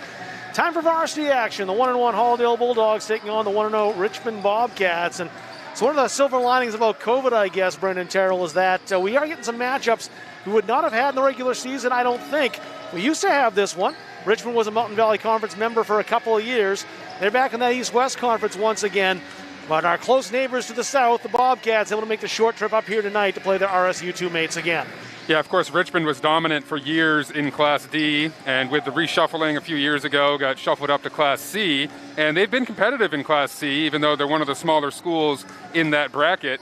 But they've found the Halldale Dragon a tough one to slay since they have moved up to Class C. They haven't been able to beat Halldale, and of course, these high schools are in the same RSU, so it's an RSU2 battle here tonight between the Bobcats and the Bulldogs. Bulldogs and the Bobcats, led by Jason Cassidy. We know him from Gardner High School, led the Tigers to the regional championship back in 2012. They went on to take on Yarmouth in that state championship game. Now at the helm of the Bobcats, in this season one game, a 50-44 win over St. Dom's last Saturday. Scheduled to play North Yarmouth Academy Tuesday, and that game was snowed out, so the Bobcats, are raring to go to take on Halldale here tonight.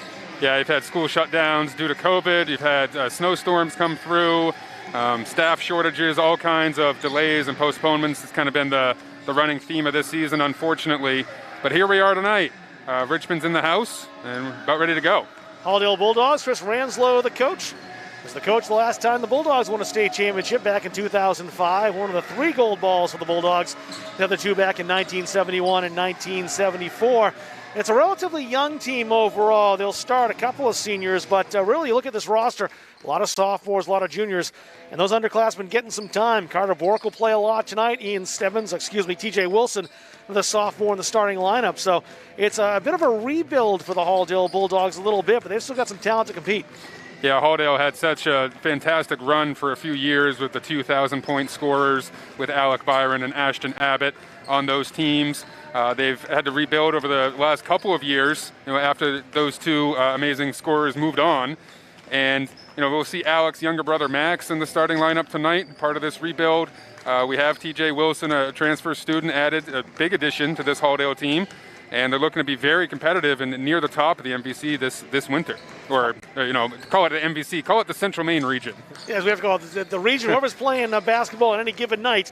Tonight it's Halldale and Richmond. The Bulldogs knocked off Monmouth Academy 45-34 in their opener on the road. Lost here on Friday night to Winthrop 47-40.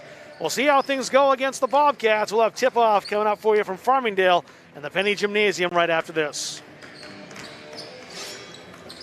When I'm on the road speaking, I'm able to have sidebar conversations with everybody that wants to come talk to me. And I hear about their family and loved ones that are going through maybe cancer, maybe a critical illness, maybe something, being disabled from a job and not having the coverage that they need because their health care just didn't cover it. I ask that you would allow one of our experienced representatives to come into your business so that we are able to educate you on the value of these very, very important products. The Hutchinson Family Sports Foundation is proud to support Munson Media's production of live streaming high school sports. We recognize the hard work and dedication of Maine's high school student athletes, and we applaud Munson Media's pioneering live streaming efforts. The Hutchinson Family Sports Foundation.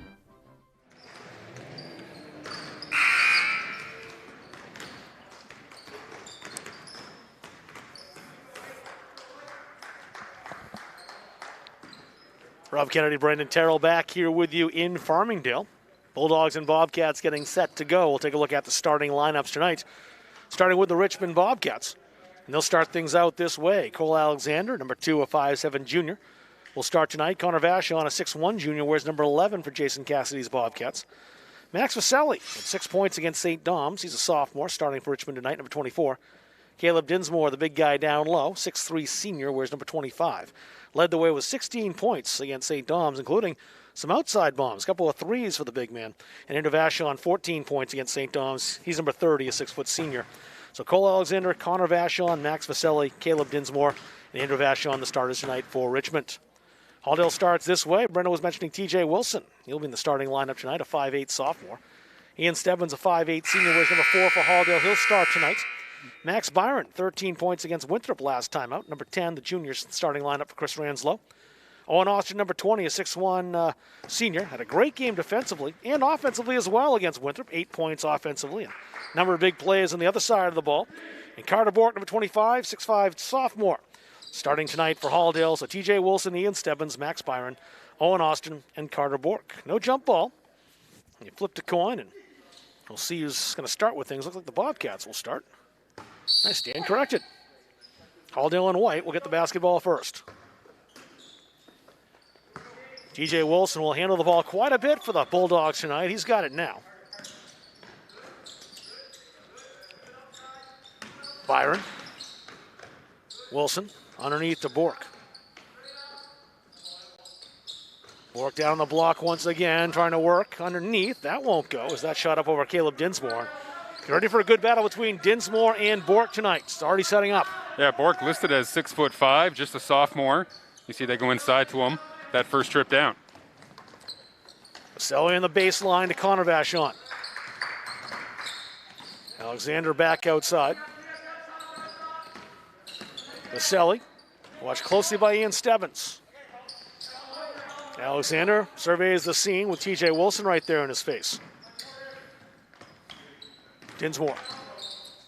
A threat from inside and out, too strong that time. Connor Vachon on the rebound, kicked outside to Vaselli.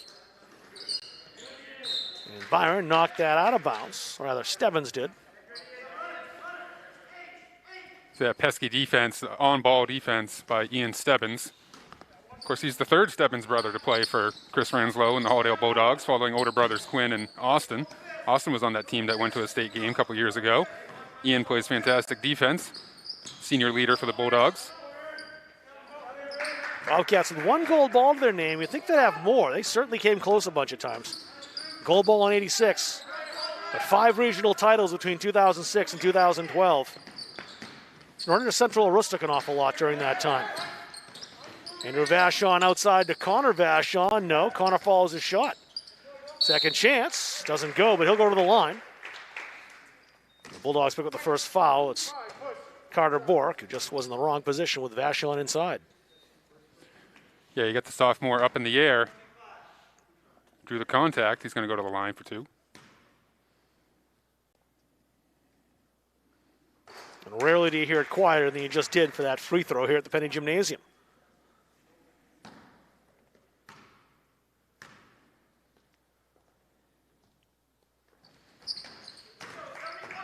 Perfect from the line, Connor Vachon. We got our first 2 points. Wilson. Picked his pocket. Vachon with a quick hands to lay it in. Wilson was trying to go around a screen set by Carter Bork, but he never made it.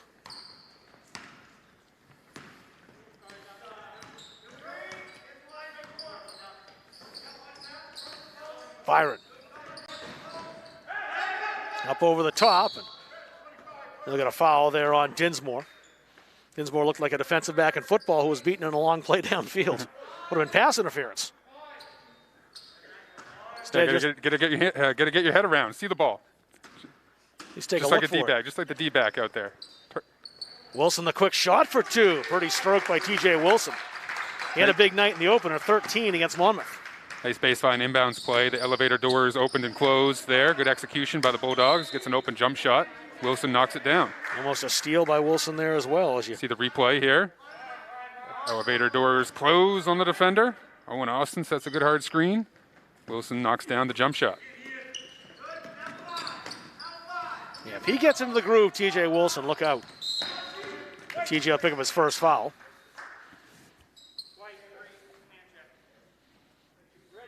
And kind of one you hope to avoid overall. Got a hand check well away from the basket. Vaselli to inbound. Stolen away. Stebbins. It doesn't go. He's shocked. See the hustle defense there by Stebbins to get that steal. He's just picked the layup. Tough shots. Won't go. The rebound, Vachon. Yes. He followed the Dinsmore miss and scores. 4 points now for Connor Vachon. 4-point swing, the mix at one end by the Bulldogs, the make at the other by the Bobcats. Austin. Bork. Had to kick that back outside. Stebbins regains sight.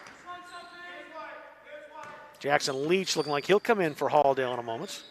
Wilson, they let him shoot, and they live to regret it. Got to close out on Wilson.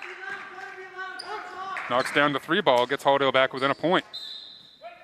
Now wasn't touched on the way out. Subs coming in now.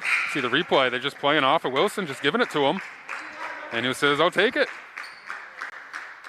Isaac Ward in for Stebbins. Jackson Leach. He's come in for Carter Bork. No Sam Schaefer tonight once again. He had 4 points against Monmouth. But he injured his ankle in practice after that contest.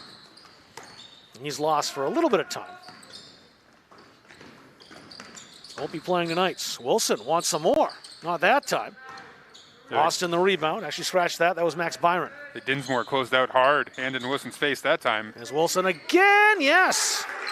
This time he sliced to the hole for 2. He showed off the athleticism there on the dribble drive to the basket. Hangs and floats with some hang time and gets the finish.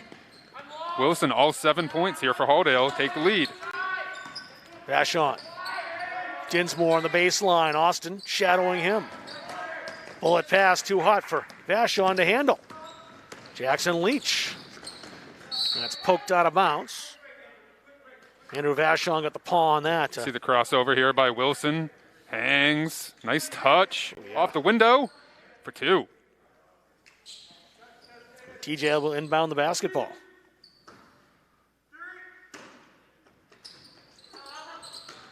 Byron by himself. Now you got the counter play off the elevator doors. See, Richmond saw the elevator doors once. They said, oh, they're coming again, and instead Halldale fakes that. Byron pops out for the easy deuce. Great Bulldogs, execution inbounds plays there. Bulldogs on a run, and Jason Cassidy would like a timeout. We'll take a look at that replay. See right there, Max Byron faked like he was going to set the elevator door screen again. Instead, cuts to the ball, picks it up, lays it in. So the Bulldogs down early have come back to take a 3-point lead. 3:53 remaining here in this first quarter. Glad you're joining us on Munsing Media. Kind of a game we expected to start things off between the Bobcats and the Bulldogs. A good frenetic pace. And here's what's coming up. See, Saturday, we'll have Miranda Cook at Halldale Girls. That's at 3:30 p.m. And then Gardner Halldale Boys after that on Saturday night, 5 and 6:30 JV Varsity doubleheader. So 2 JV Varsity doubleheaders in the same day here at Penny Gymnasium at Halldale this Saturday. So tune in to munsingmedia.com. Pull up a seat on your couch, pop some popcorn. We have a full day of basketball broadcast here on Saturday. I'm not getting to spend all day at the Augusta Civic Center this year, but I'll do it a week before the normal time here at the Penny Gymnasium on Saturday. That'll be a fun day.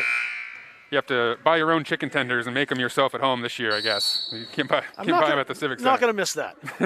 The ice cream I will miss, though. The soft serve, it's good stuff. Bulldogs putting the pressure on here off the inbound. And see how the Bobcats deal with it. Vasily and Austin went up over the back and on the back of Caleb Dinsmore. To make that screen, but Dinsmore knew he was coming and just shielded the ball away.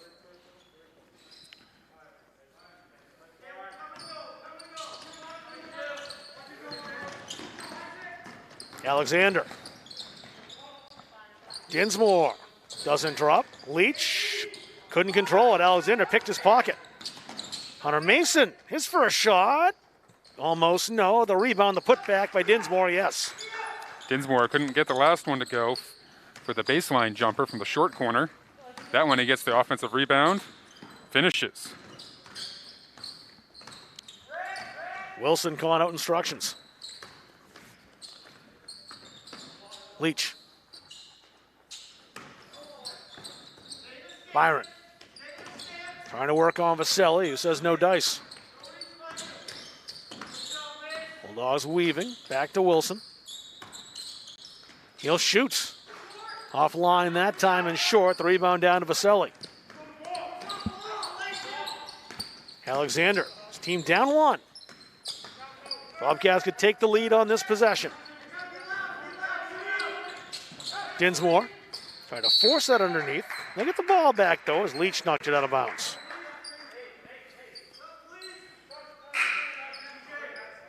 Enter Vachon back in the contest now for Richmond. Bulldogs send Ian Stebbins and Carter Bork back.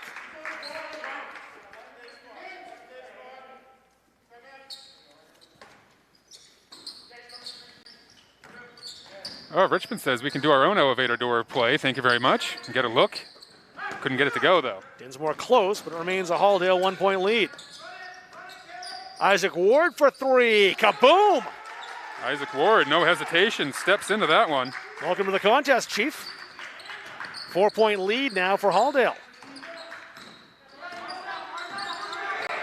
Dinsmore in a battle of 25s, got by Bork. Alexander to Mason for two, no. Good position on the rebound by Vachon, but he lost the handle. Bulldogs looking to run. Max Byron will take it all the way. Oh, rejected by Dinsmore, just lying in wait. Dinsmore lined that one up to get it out of here. See on the replay. Over to skip pass over to Ward, steps into it, holds the follow through, flush. Bulldogs have done well in these inbound plays. All the way back to Connor Bork.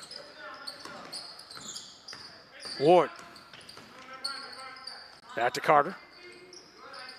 Ward for three more. Not that time. Close, but no. Stebbins the rebound. And Keegan Charette just in. Lost the handle. Who touched that last? The Bobcats did, I believe. And we Bulldog basketball. Here's that rejection. Yeah, no. Yeah, Dinsmore tracks that down, says, get that out of my house. I think Dinsmore looked surprised that he even kind of went in. Call came in late, but Alexander did make body contact with Isaac Ward. How many fouls in this game? Just 5 all told. Isaac Ward at the line. Hope you're enjoying this broadcast wherever you're watching tonight. 2 countries and 17 states online checking this game out from the Penny Gymnasium.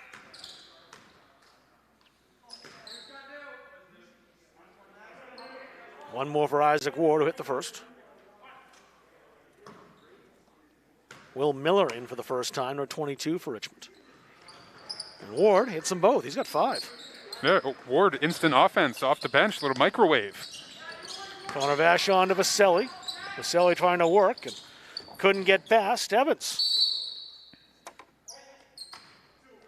And they'll get Ward for the foul as he came up over the top of Andrew Vachon. So Ward kind of hugged him from the top there, trying to tie up that ball. Halldale defense really putting the clamps on here. Richmond hasn't scored since Dinsmore's putback.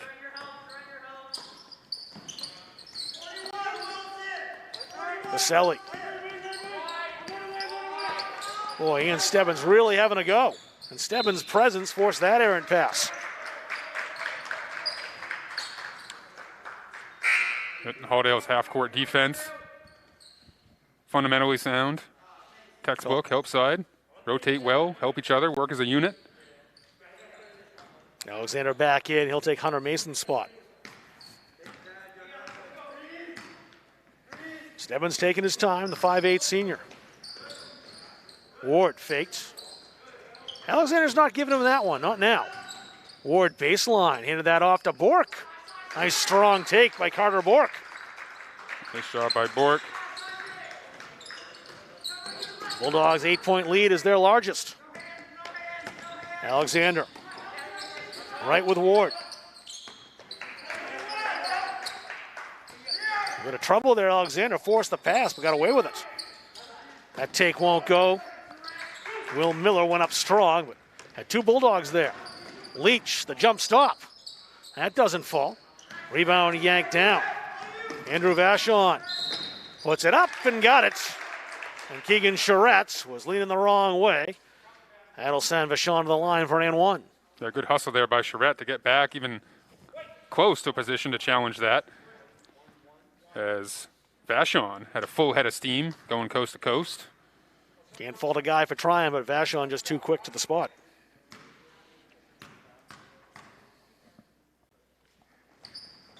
Andrews cut it to 5.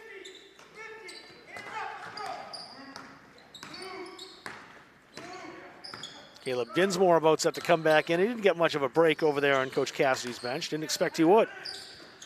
Leach Hook shot. Little baby hook won't go. Kevin McHale style.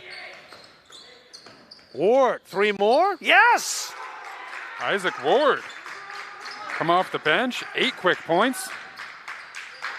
If we had a Caps' Pizza player in the first quarter, there's no doubt who'd get it. And a defensive play made by Stebbins forces Vaselli to slide. Ward is quickly the game-high scorer now with 8 points. DJ Wilson back in.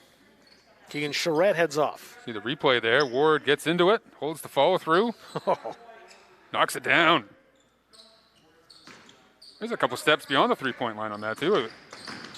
4 seconds to work for Halldale. Some more magic from Ward. No, not this time. Here's Dinsmore again, just making life miserable for the Bulldogs underneath. Will Miller back in quickly. 0.3 of a second. That's all the Bulldogs have. Put in, tips, yes! Perfect execution, but it's waved off. Nope.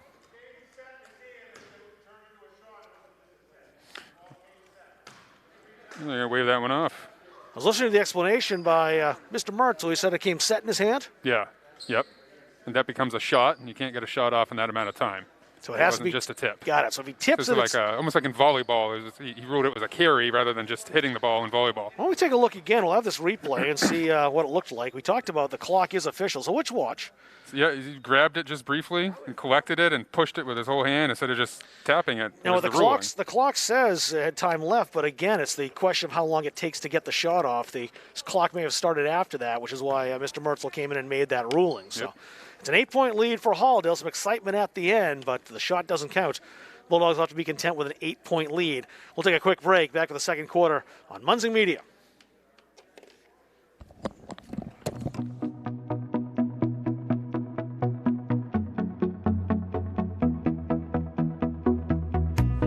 The culture in PNG is very different. It's very special.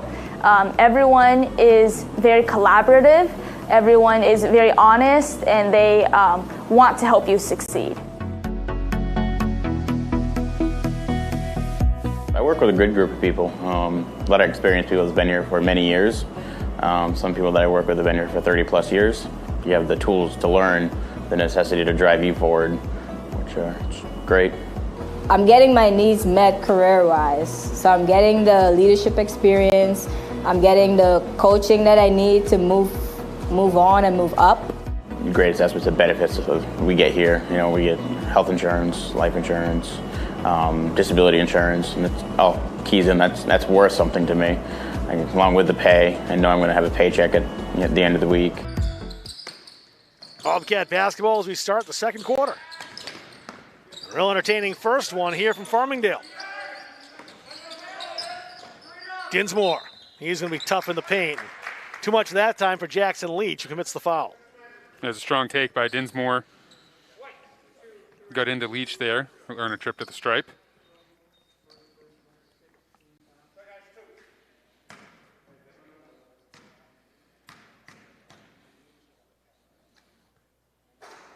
First one drops. The shooter's roll for Caleb Dinsmore.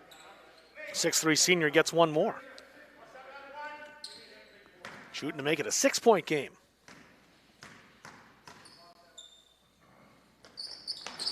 And that's precisely what he does. Teams combined for 7 for 7 from the line right now tonight. Fundamentals. Ward baseline trapped over there. He stepped on the end line, forced out by Hunter Mason.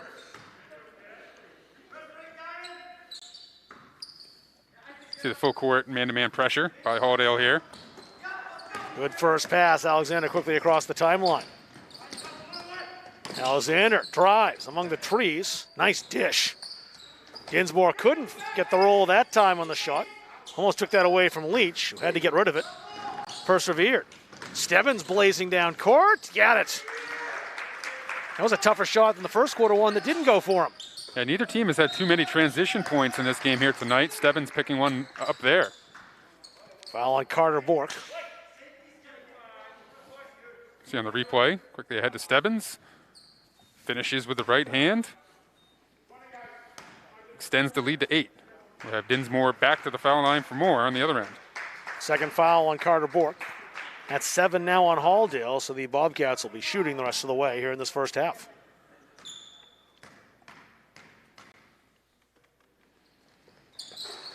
And one more coming from Caleb Dinsmore. Let's see if the Bobcats stay perfect.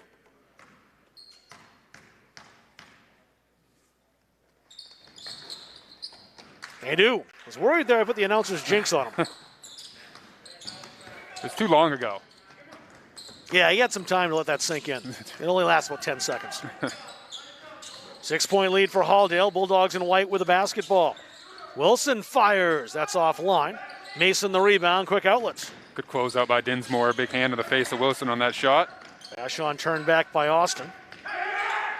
They break the timeline. They've got Dinsmore open. And Byron did the wise thing and just conceded. A nice job by Dinsmore there to Euro step around the defender to not draw the charge. Byron lays it up. No. He heard the footsteps.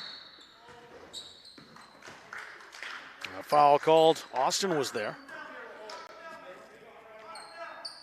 And back to the line, the Bobcats again, as they've cut into that gap. Just a 4-point game now. Yeah, a lot of time left here for Richmond to rack up some foul shots the rest of this quarter. We'll see if Coach Ranslow calls off the press to avoid more fouls this quarter, or just relies on his players to be smarter with it. We'll see. You know, the Bobcats keep being perfect from the line. That does not bode well for the home team. Vaselli back in for Andrew Vachon.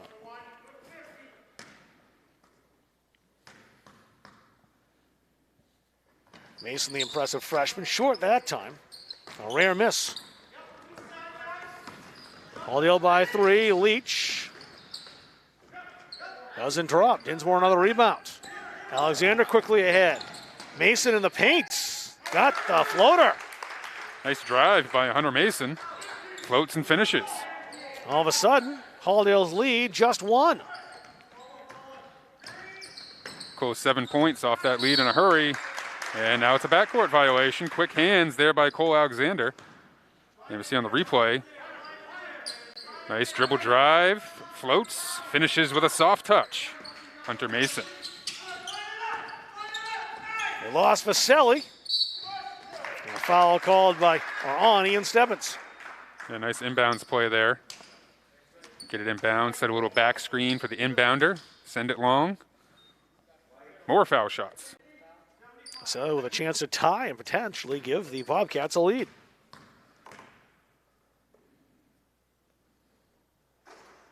One more for Max Cumming to tie it up.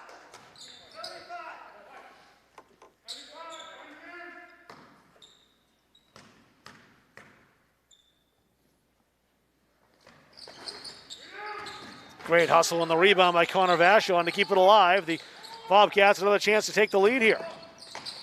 Vaselli, too many Bulldogs. Who's got the arrows? The question. Halldale does. Yeah, good help defense there by Halldale. You see 3 Bulldogs collapsing on the dribble drive. They're able to tie up the loose ball and earn a turnover there after giving up an offensive rebound, and they'll maintain this 1-point lead. Carter Bork back in. He did very well in the Winthrop contest after he picked up 2 fouls in the first half to really play smart defense the rest of the way. He's in the same situation again tonight, back in the contest with 2 fouls. Andrew Vachon back in for Richmond.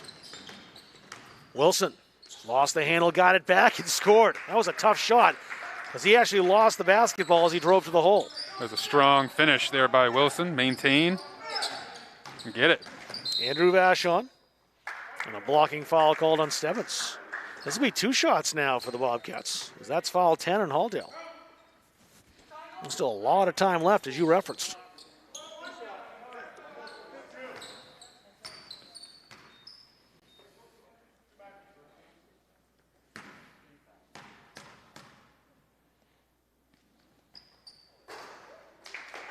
They get one more. Connor Vachon was in the lane, but well after the shot, so no harm. He actually thought potentially he had a lane violation, but he didn't. 2-point game, big rebound by Bork. TJ Wilson. Byron to Bork. Tried to take advantage of a mismatch there. Actually, take that back. No, it was Dinsmore there as well. No mismatch at all. Ricky Elliott in for the first time for Halldale. Bork just dribbles that one off his foot. And Halldale electing to stay with this full court pressure. Ricky Elliott into the game. Alexander, trap, but got away. The pass to Vachon. Connor Vachon came close to tying it. Dinsmore does. Yeah, Dinsmore just really doing good work around the rim. Getting rebounds, offensive rebounds, putbacks. Now Halldale with all these team fouls, hard to body him up with strength. You keep sending him to the line. Bork's got 2, and that's a real opportunity for Dinsmore on the glass. Bork has to be very careful. Austin stops. Front rim, no good. Connor Vachon on the rebound for Richmond. Bulldogs have gone cold, and the Bobcats have taken advantage.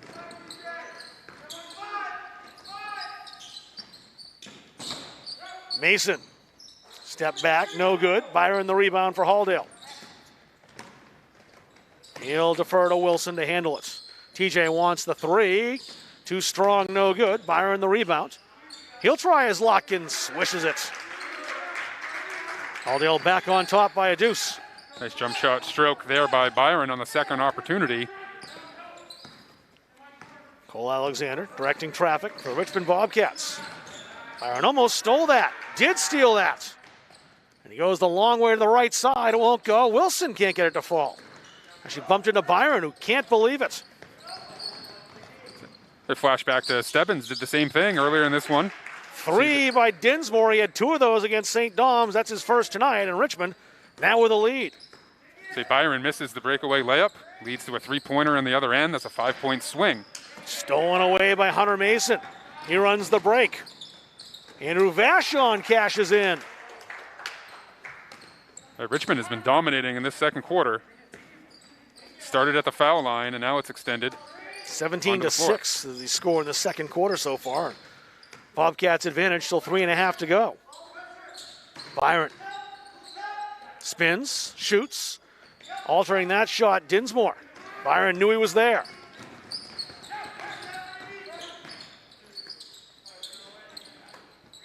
Andrew Vachon, 3 offline, came right to Bork. And Bork just kind of stayed there and got fouled.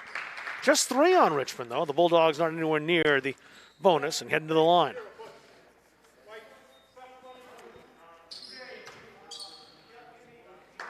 Isaac Ward, Ian Stebbins back in. Jackson Leach, too. Wyatt Cassidy. Very strong JV game for the freshman. He'll come in. Knew he'd see some time off the bench. He's in for the first time in this contest for the Bobcats. Stebbins. Leach, good opportunity. Won't go for him. Connor Vachon on the rebound. Yeah, Leach has had a couple good looks around the basket. Hasn't got them to go. Gets up awful high on that jump shot, though.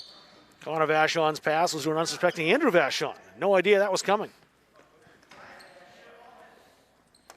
Sometimes you get your signals crossed. Bulldogs down 3 with the basketball.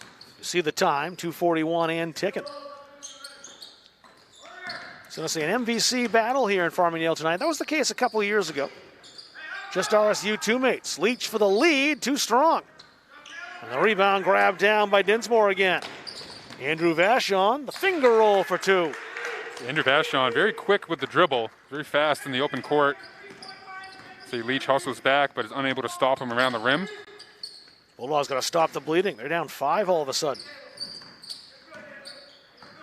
I think for Halldale here, those are not panic because they're watching the score change. Ward was hot, stays hot. Take a bow, Isaac Ward, another 3. 3 3-pointers for Isaac Ward. He now has 11. It's a team high. Andrew Vachon outside. Dinsmore. Owen Austin giving him no chance to breathe. See on the replay. Ward coming off the down screen, catches in rhythm, nobody around. Flutter kicks his way into that. Holds the follow through, swish. A foul called on the floor against Carter Borg. That's the bad news for Halldale. That's 3.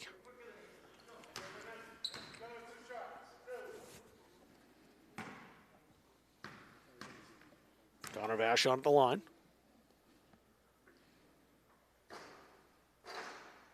They got one more chance to extend Richmond's lead to 3. Jarius Pauly in for the first time for Halldale. Cole Alexander returning to the game for Richmond.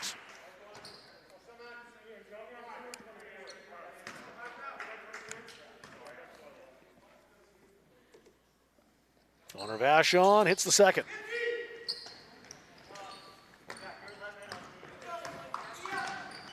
Under 2 to go, 141 and ticking to be exact in this first half. Halldale had a big lead in the first quarter. It's been a race. Ward for the tie, not that time. Ball fell through to Ian Stebbins. Second chance for the Bulldogs. Pauly defers to Stebbins. Ward has the hot hands. Quick feet, too quick. A traveling violation gives it back to Richmond. Good shot by Alexander that time to get through the screen, which didn't give Ward the space to get off his three-point shot. Tried to put it on the floor, and he traveled instead. Max Vaselli. Connor Vachon in tight with Leach. Scores. 5-point Bobcat lead. Coach Cassidy telling his team to dig for it in the final minutes. Stebbins on the baseline, tough shot, but he got fouled. Vaselli, I believe. We'll see if a 2-4 comes up. It is. Nelson Ian Stebbins, the senior, to the line. Big shots here for Stebbins, down 5 points, and the clock not ticking. They cut into that deficit a little bit.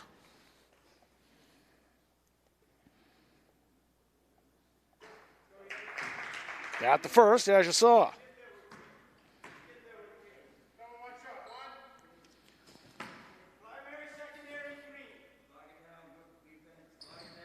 It's a 3-point game.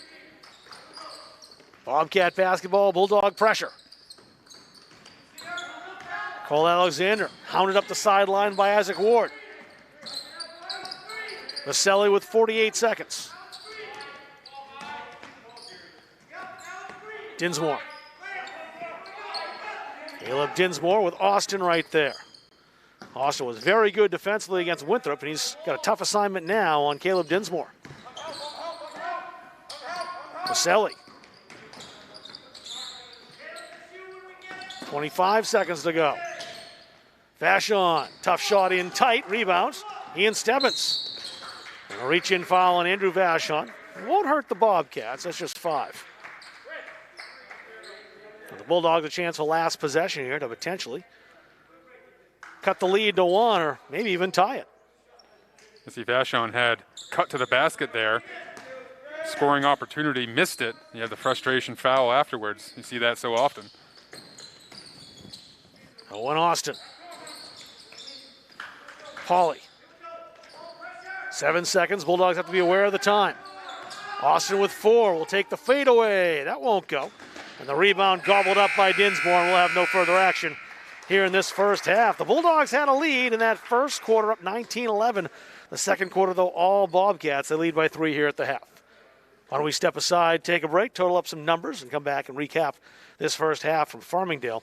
You see the score, a 3-point lead for the Richmond Bobcats over the home team, the Halldale Bulldogs, on Munzing Media.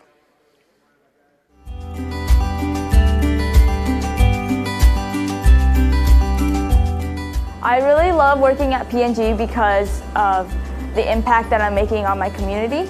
Once a year we will shut down our facility, and it's really cool because at that point we have close to 400 people that are spreading out over the community, helping out all of these nonprofits. It's just a great day where we all get together and help the community, and we all have fun.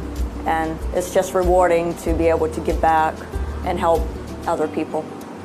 So that was something that we're really glad that they started. And then shutting the whole plant down and do it as a group is a big deal also. Everybody here looks forward to that day. It's I don't know, it just energizes everyone knowing that we're going out and we're truly helpful out in the community. And we donate, we shut down our plant for 2 days to be able to leverage all of this manpower to go out and accomplish things that some companies say they can't even get done in a year with the volunteers they have. So we go out in 1 day and for several hours, go out there and do it. And people are just so excited when they know that we're coming to do that and ask us that year, can you come back and do this again? This is great. You know, so it's a really good sense of pride at every level throughout that day of caring, no matter where you go out in the community. Everyone is very excited about it.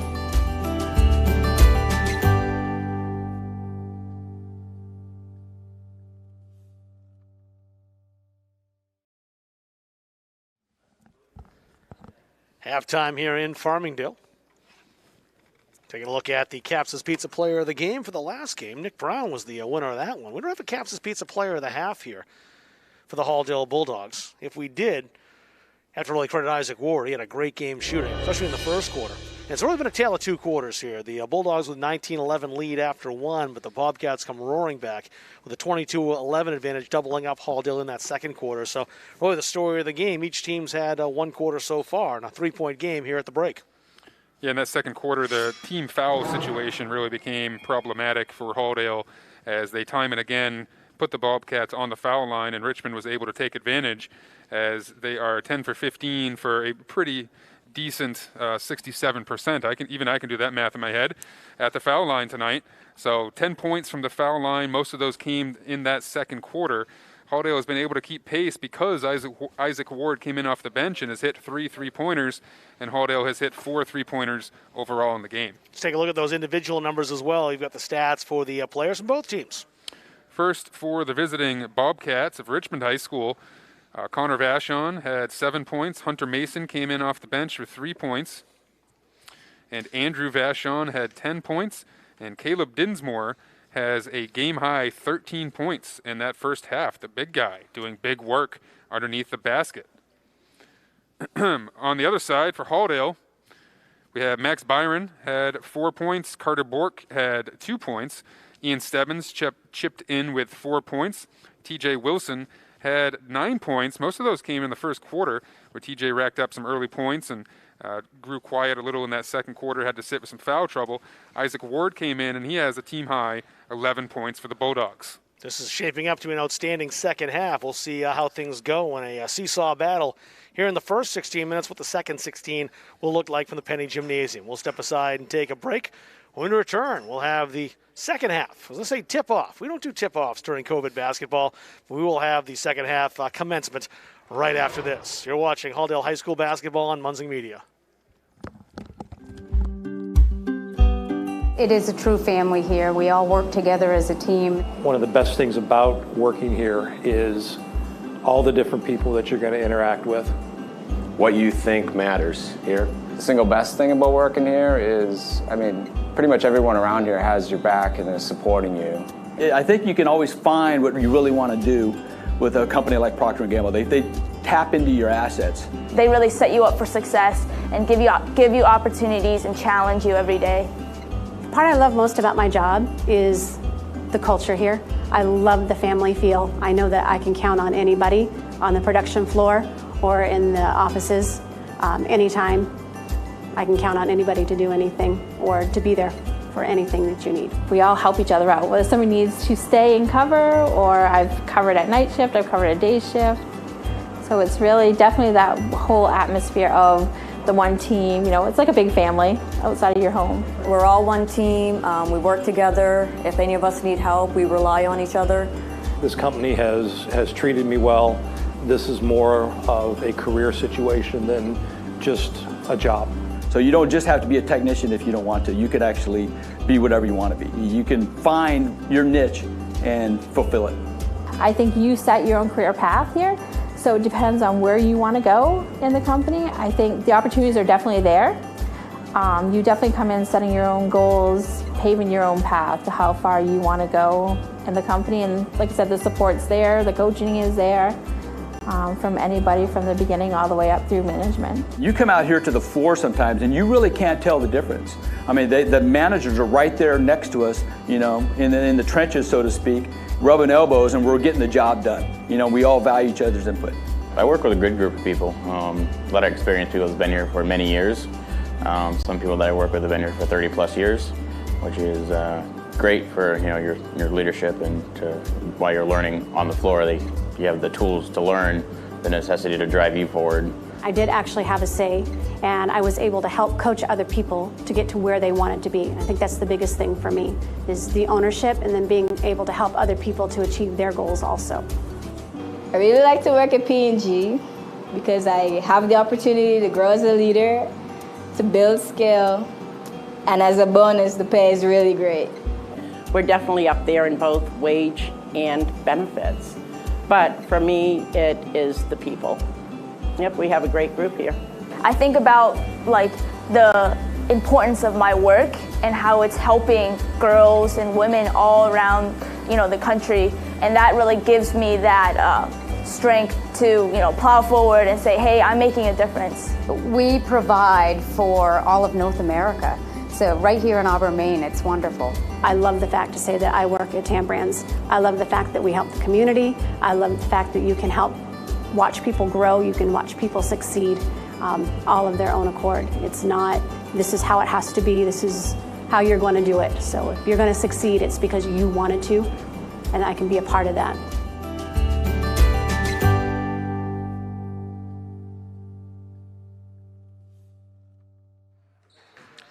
Not sure how far back the head-to-head matchups go between these two teams. They played 5 times in the time that Richmond was in the MVC. There was some close contests. Halldale did win all 5 of those games. Real close games, though, an overtime classic in 2018, 68-67, and a regional semifinal contest that was a 6-point Halldale victory that was deceiving, as that was very close down stretch. Richmond in position to beat Halldale for the first time since they joined the MVC, and then subsequently left the conference. Back to that East-West conference once again. I think we did that game together, that playoff game, that semifinal between these two teams that went right down to the wire. I wasn't on that one, I don't think, because I think that was the game it came down to a kicked ball at the end of the contest. That's right. Zach Small for Richmond had like 40 points. Small just went off. Yeah. Player of the year, I think, of the MVC that year. If not, he was in the conversation. Just an outstanding gunslinger for that Richmond team. I think it was Ashton Abbott whose foot was in the way. Whether he kicked it or didn't kick it, he was heading in that direction, but his foot flared out. It came down to a split-second judgment call. And even with a replay, I don't think that's one you could have overturned. It was that close and went the Bulldogs' way, and they ended up sealing out the victory. They led by 2 at the time. And, yeah, I don't want to bring that up for the Richmond fans watching. I'm sure that's potentially pulling a scab off in a contest that was really one that no team deserved to lose. It was a fantastic game. And, of course, you also mentioned the regular season game here in this building last year. Max Byron went coast to coast in about 2 seconds for the winning basket. That was a thriller as well. These teams played really close battles. We have another one here shaping up in the second half. Could be. And this weekend, a big Saturday coming up here at the Penny Gymnasium, a doubleheader, and then another doubleheader. Doubleheader. Yes. Girls first. Settle in on your couch on Saturday. It's going to be the Halldale girls up first at 1 o'clock. The girls JV team, 3:30. The girls varsity taking on the Marana Cook Black Bears. Yeah, Black Bears. Another matchup we don't often get to see, but in this time period of COVID, the neighboring Black Bears making the trip from Reedfield, not too far away. And then another unique matchup to this COVID season is Halldale Gardner boys. After that, the JV varsity doubleheader at 5 and 6:30, right here at Penny Gymnasium and right here on Munzing Media. We'll be settling in for an afternoon here at the Penny Gymnasium. As I joked earlier on, usually that's what I do on a Saturday and Monday, Tuesday, Wednesday, Thursday over vacation week for the tournament at Augusta. For me, sometimes down in Portland. Won't get a chance to do that this year, so I'm really looking forward to a full afternoon of basketball on Saturday afternoon. Hope you join us for some or all of that. You see the Bobcats with the basketball as we have switched ends. Richmond with that 3-point lead. Cole Alexander handling things for his Bobcats. Bulldogs defense making some noise. Suddenly it's loud in here. Really for the first time. Dinsmore will take that 3. He almost drew contact from Carter Bork, who just had the body control to hold on. Bork's playing with 3 fouls.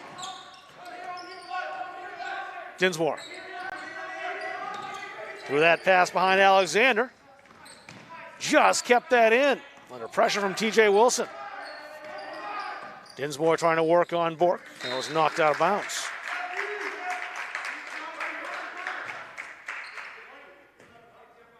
I'm not sure the ref. I think that's Richmond basketball. I'm sure basketball. either referee really saw that. I was pretty sure that went out off the Bulldogs, but the Bulldogs will take that gift.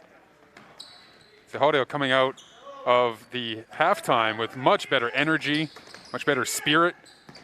Really got after it there on the defensive end. Owen Austin. Wilson for the tie. Just short. Great position by Bork. He scores, and he might get a chance to tie it. Yeah, Carter Bork carrying 3 fouls into the second half. Goes to work on the inside, skies for the offensive rebound, finishes and one. Really impressed with that position he got on Dinsmore as well. Just boxed the big man out. See replay here. High rebound off the Wilson three-pointer. Bork comes down with it, pump fake, gets Dinsmore in the air, and finishes. Free throw wouldn't drop for Bork. It's still a 1-point game.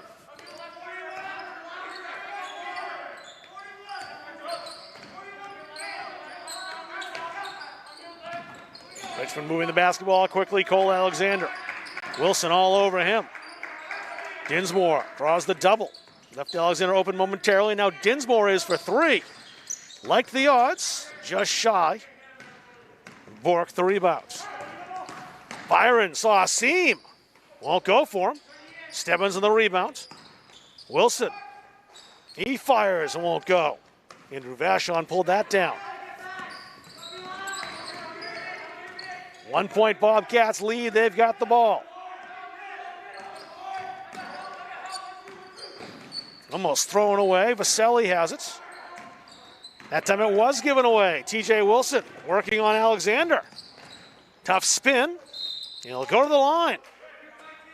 A lot of control on that shot. Just kind of tried to make something out of nothing and does go to the line for it. Almost see Wilson thinking, uh-oh, I'm going to travel. I better just throw this up there and then attack and get my own offensive rebound. And we'll see it here. I'm not sure this is what he planned. He gets stuck up in the air. So a little further away from the basket than he thought he was, I think. But he hustles to get it back. Goes to the line. Missed the first. He has one more. It was a smart play by TJ to get rid of the basketball. As you saw there, you're right. He would have traveled. If he held on a split second longer. TJ's tied it. 33 apiece. 3-0 run to start the third quarter for the Bulldogs, as we mentioned. Much better energy out of their side. A lot of communication, a lot of talk all of a sudden. Much more energy in this gym. Alexander, the no-look dish. Connor Vachon has it again. Second chance good. Putback opportunities has been a common theme for Richmond throughout the game, as Vachon and Dinsmore have done good work on the offensive glass.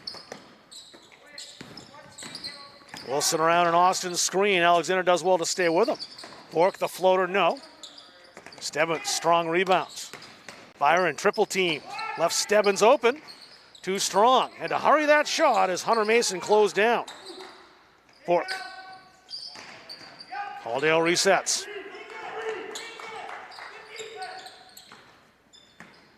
Wilson switches to the left hand. Now to the right. The runner won't go.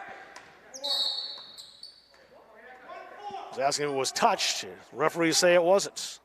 Thought I heard something on the way by, but if the Bulldogs don't get that call, well, consider it even from one they definitely got early on. They have a way of evening out, and we see Jackson Leach checking in for Carter Bork, and Isaac Ward back into the game, who's been a microwave with quick points off the bench, checking in for TJ Wilson. Bulldogs waiting at the half-court stripe. Now they back off. Halldale has pulled back their full-court press that they ran the whole first half, settling into half-court defense here. And Leach leaned in to try to deny that pass. It's the first foul on the Bulldogs here in the second half.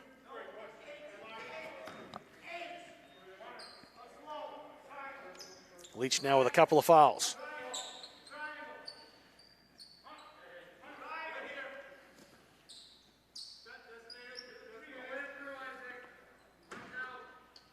See what the Bobcats can draw up in this inbound play.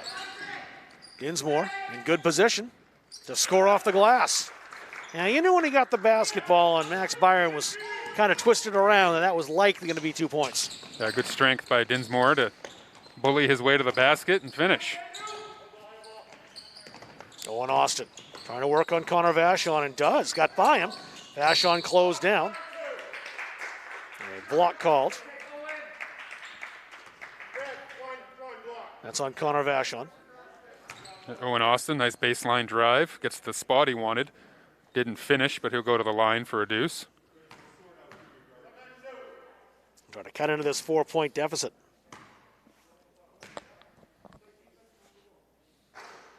They'll get one more.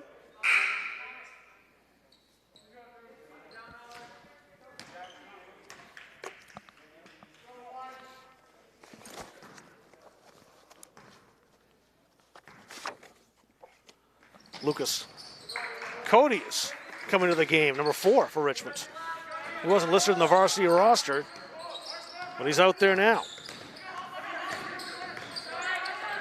Alexander trying to spin and get Stebbins away. Strong defense from the Halldale senior.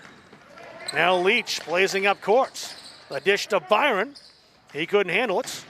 Saved by Austin. Great pass across the paint, laid in by Isaac Ward. Credits Stebbins in that bullet pass. Great ball movement by Halldale. Great savvy by the senior leader, Stebbins, to see the cut and hit him in stride for 2. Timeout called. Richmond wants one, their lead. See the replay here. Leach has it in the corner. Stebbins, bullet pass. Sees Ward cutting to the basket, and Ward finishes. He only had a split second of daylight there, too, on that pass, Stebbins, and he found it. So timeout taken. We'll keep it here as they're already eaten into some of that timeout. We expected this game would be, well, pretty much exactly like it's been. We're billing it that way through the JV contest. Thought it would be a close, fast-paced game. That's precisely what we have. A lot of half-court work by both teams, Halldale especially on offense, working their half-court sets, sharing the ball quite well, sharing the scoring load. Isaac Ward now has 13 points off the bench for Halldale. Fantastic game for Ward off the bench. Wilson with 10, a couple other players in the book for Halldale. So they've spread the ball around and spread the wealth. Richmond, on the other hand, weathered a quick burst by Halldale to start this quarter and is now settled back into a 1-point lead. Pretty sure it's a career high for Isaac Ward with 13 tonight. Definitely a season high for him, and I think a career high. Yeah, time left to add to his total as well. Season high on the year is 13 for TJ Wilson. He got that in the win over Monmouth, had a couple of three-pointers in that contest, so Ward's even that. Max Byron had 13 as well against Winthrop. So I forget what that phobia is called if you're afraid of the number 13, but the Bulldogs have hit that number a bunch of times this year, most recently, as we said, by Isaac Ward. He's still in the game. Vashon, back to Cole Alexander. Hunter Mason. Dinsmore will take that 3, he likes that spot. You can see why. Dinsmore, the inside-outside offensive game on display. Nice high follow through and finish. He had a couple of trays against St. Dom's in the win. Leach lost the handle. Richmond by 4, looking to add to it. Dinsmore, step back. Out comes Bork. Made the steal. Stebbins turns on the Jets. Put back by Bork. A nice hustle by Bork to be in the right spot at the right time. Dinsmore came awful close to getting the big paw on that first shot. Stebbins got it away. Andrew Vashon. I got a foul on Leach. 3, I think. See the replay here. Stebbins out ahead of the pack. Dinsmore hustles back. Stebbins can't get that. Breakaway layup again, but Bork's there. He'll finish it. That was awful close to another block by Dinsmore, too. It was the 3rd foul on Leach. Andrew Vashon gets one more.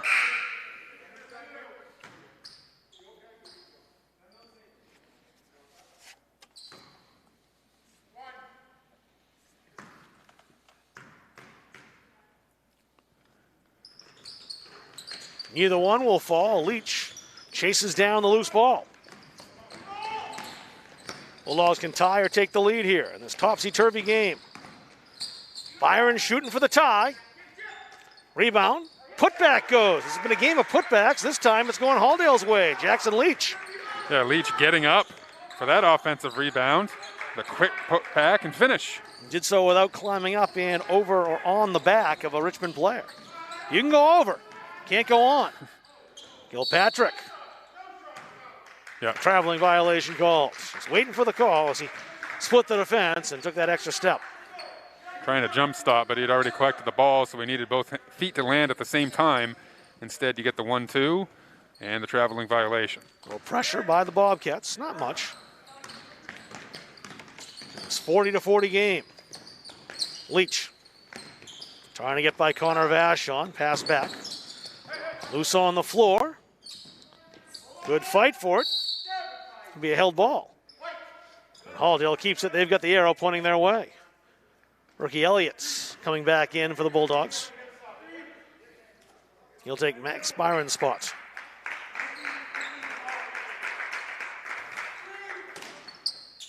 Bulldogs have done well in these inbound plays. They do again. Elliott, too strong on the shot, though. They set him up well. Yeah, all three of those are out of the same kind of look, so that it keeps the defense guessing, and they've generated good basket opportunities. Vaselli. Look out for Dinsmore out there. Alexander almost had it stolen by Stebbins. Stebbins did get a hand on that. Yeah, Stebbins' on-ball defense is fantastic if you're on his team. If you're his opponent, maybe not so much. Don't want to be the guy opposing him with the basketball. Leach baseline and a little too deep. Stebbins. Resetting. 3 for Ward. Got it! Ward is on fire tonight. Another three-pointer. And Halldale by 3. Timeout called. Jason Cassidy wants to talk about it. We'll step aside and take a break after we see this three-point bomb. Another one from Isaac Ward. See Ward again running baseline off of some screens from the posts. Catch, line it up. Swish. At this point, you just don't want to give it to him. 3-point Halldale lead on Munzing Media. Don't feel like cooking dinner? Call Caps's Pizza in Farmingdale. You can make the whole family happy with our award-winning pizza, sandwiches made on fresh baked bread, delicious nachos, or salads made to order. And don't forget the whoopie pies. We pride ourselves on fast, friendly service and an overall experience that's better than you might expect from a pizza place. So order Caps's tonight. Pick it up, have it delivered, or enjoy our dining room. Give us a call at 582-0522 or enjoy the convenience of online ordering at capsuspizza.com. Well, we certainly do have a leader in the clubhouse for the Caps's Pizza Player of the contest. 16 points for Isaac Ward, and still 9 minutes and change of basketball left to be played. It might not end that way, but he's a hard man to catch, the game he's had tonight. Yeah, he's been the spark plug off the bench for the Bulldogs. Coming in with 16 big points. And 4 of those on three-pointers. That's the thing, as you mentioned, he came in off the bench, didn't start this contest, and added instant offense. The Bulldogs with a basketball and a 3-point lead? I don't think so. Richmond called timeout. Should be Richmond's ball.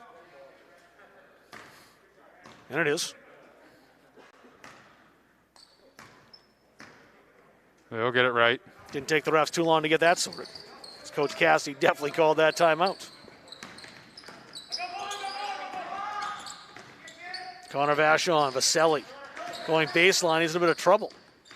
Vachon open. Alexander. That's a tough shot. Was offline. Worked the rebound and went directly over his head right away with 2 Bobcats in vicinity. Oh, Stebbins. Just a little daylight. He slices through. Ian Stebbins decides I'm taking this all the way. Dares the opponent to stop him, and they can't do it. Vaselli now as the Bulldogs have answered back. Dinsmore fake the threes in the paint. Won't go. Good defense by Bork. Yeah, Richmond finding it really tough getting any baskets right now. Ward was just in too close. That's why he missed that one, but there's Carter Bork again. It's a game of putbacks. You said it earlier, Rob. Both teams cleaning up the offensive glass. Carter Bork's been Mr. Third Quarter here at the Penny Gymnasium. He was tremendous in the third quarter against Winthrop and has been here again tonight too. At the buzzer. Oh, so close for Ian Stebbins. It rattled out. And the Bulldogs lead by 7 after 3. Back for the 4th on Munzing Media.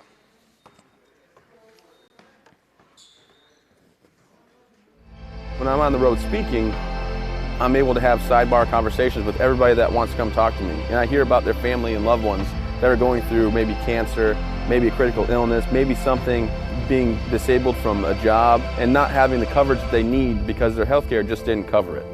I ask that you would allow one of our experienced representatives to come into your business so that we are able to educate you on the value of these very, very important products. It's been a game of runs, that's for sure, and you can tell by just looking at the quarter stats. Halldale with a 19-11 advantage in the first quarter. Richmond turned that around to lead Halldale 22-11 in the second quarter. And the Bulldogs, 17-7, and it would have been more. Ian Stebbins finds the spot he likes at half court, gets the shot off, almost rattles home. So it's been almost domination by one team or the other when it comes to each quarter. Halldale owned the first and third. Richmond owned the second, and the Bobcats would like to return the favor here in the fourth as they are down 7 points. See Stebbins here, determined, little hesitation move. Goes around the defender, lays it up for two. Max Vasily will start with the basketball. You'll see him in just a moment. There he is. Richmond hoping this trend continues of a strong quarter for Halldale, strong quarter for Richmond, strong quarter for Halldale in the third. Richmond hopes they have a strong fourth in them. There's a strong start almost. Strong move by Alexander, but just didn't get the roll. TJ Wilson back in. Jackson Leach.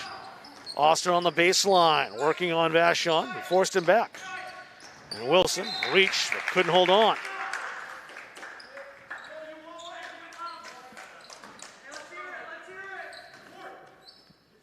It almost feels like a playoff game, doesn't it? I mean, there's no fans. Yeah, both these teams really want it. But the teams are making noise. They're battling hard. I don't care what conference is in. I hope we get Richmond on the schedule more often here at Farmingdale. It's been a great game. Leach just made contact with a finger to pick up the foul. It's number 4 on him. I take that back. It's Bork. Oh, it is Leach. No, it was Leach who got the foul. I thought Bork was the one who got the ball, but Leach called for the foul. Potentially Carter got all ball, and Jackson got the body. Well, Leach is the one with 4 fouls. Yeah, they both had 3, and now Jackson with 4. Perfect for Caleb Dinsmore. He's got one more coming.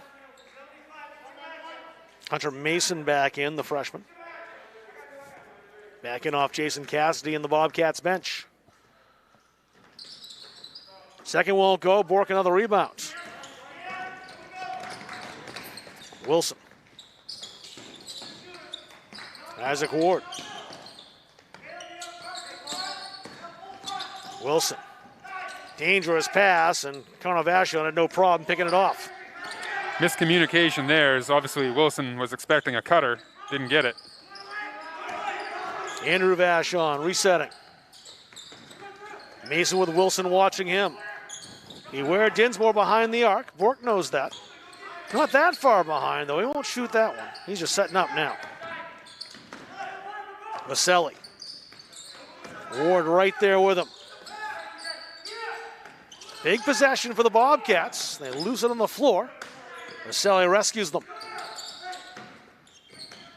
Mason fires the 3, won't go. Leach the rebounds. And those young big men, the 2 sophomores, and Bork and Leach cleaning up the glass. Ward fires. Too strong, no. Lead stays 6 for Halldale. Here comes Caleb Dinsmore in Richmond. Pass that right into Ward. There's Vasily and Ward both hugging the ball on the floor. And it's Halldale basketball on the arrow.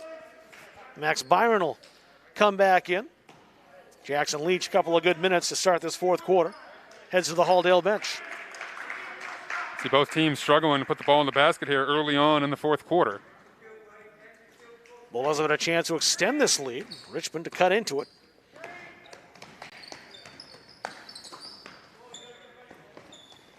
Byron we mentioned back in. He's got it here. Hounded by Vasily. Austin. Wilson arcs the 2 and hits. No, it's a 3. Yeah, they gave him the 3-pointer there. Thought he was on the line. No, that's a 3 for Wilson. Halldale's 9-point lead is their largest. And Ward called for the foul on Vasily. Hand check foul on Ward. Really big shot there by Wilson. We'll see on the replay. It's a rainmaker. Yeah, I think he did get his feet behind the line. A nice arc, nice follow through. Cash. Well, the referee was right there to see it, so I'm not going to question. He's right in tremendous position. Big shot, 9-point lead now for Halldale. They're doing it with that long ball. Those 3s raining down. Put some pressure now on the Bobcats as each possession becomes more and more important as the Bulldogs did extend that lead. Here's an answer, perhaps close, but no. The rebound intercepted. Wilson, and he's fouled trying to escape. Hunter Mason almost answered right back. Yeah, Hunter Mason has had a Couple big shots missed here in this quarter. Couple good looks at three-pointers. Just couldn't quite get either of them to go. Each team now with 4 fouls here in the second half. It's better by the Bulldogs as they were approaching the double bonus this time back in the first. And the Bobcats, more often than not, took advantage of that. Wilson. Vachon goes for the steal. Byron. Wilson switches back to the right side. Got in too deep. Was forced underneath by Andrew Vachon. I think Wilson thought he got away, but he hadn't. Almost stolen by Byron. Is stolen by Wilson. Look at a kick ball there.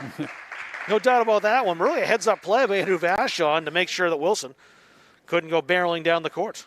It at least prevents Halldale from having numbers going the other way, but you can't get a jump ball with your foot.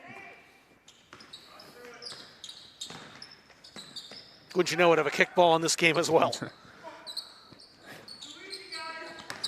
Byron. Wilson behind the arc. He'd love another opportunity. Byron trying to work in on Cole Alexander. Won't go. Byron's been oh so close on a number of occasions. This will be a 2 if it drops, and it does. Yeah, Pretty shot by Hunter Mason. Hunter Mason steps into that one, gets the 2-pointer to fall. Back to 7-point lead. Richmond needs stops.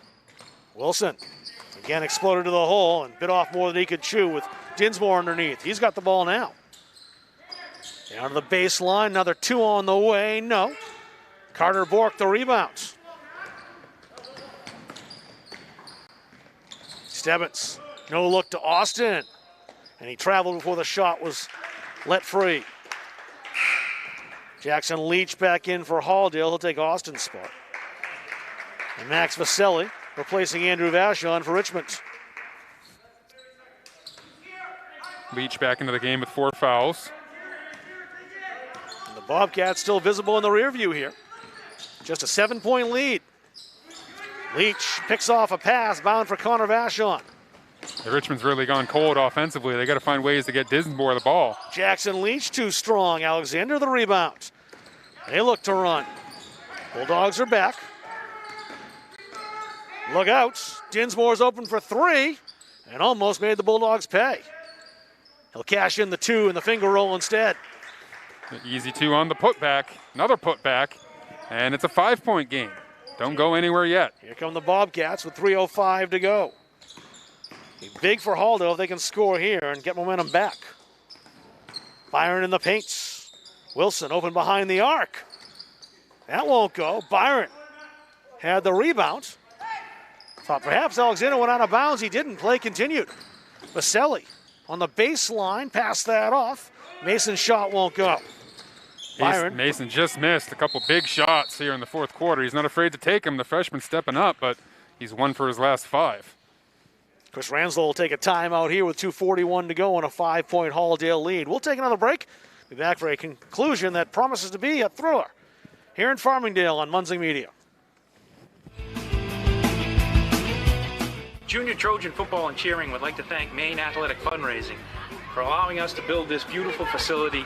We raised $18,000 in our first year with Maine Athletic Fundraising, $28,000 last year, and we hope to top that again this year.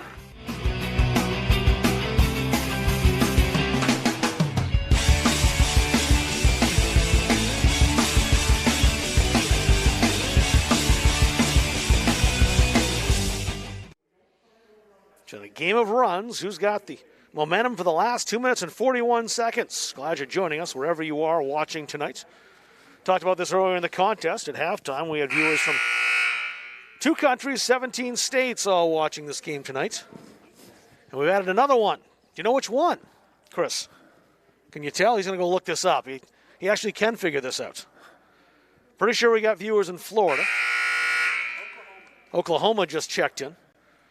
Corey Harris, a Halldale alum, often watches his old Bulldogs play from down in Florida, where was coaching some basketball, living down in the Sunshine State.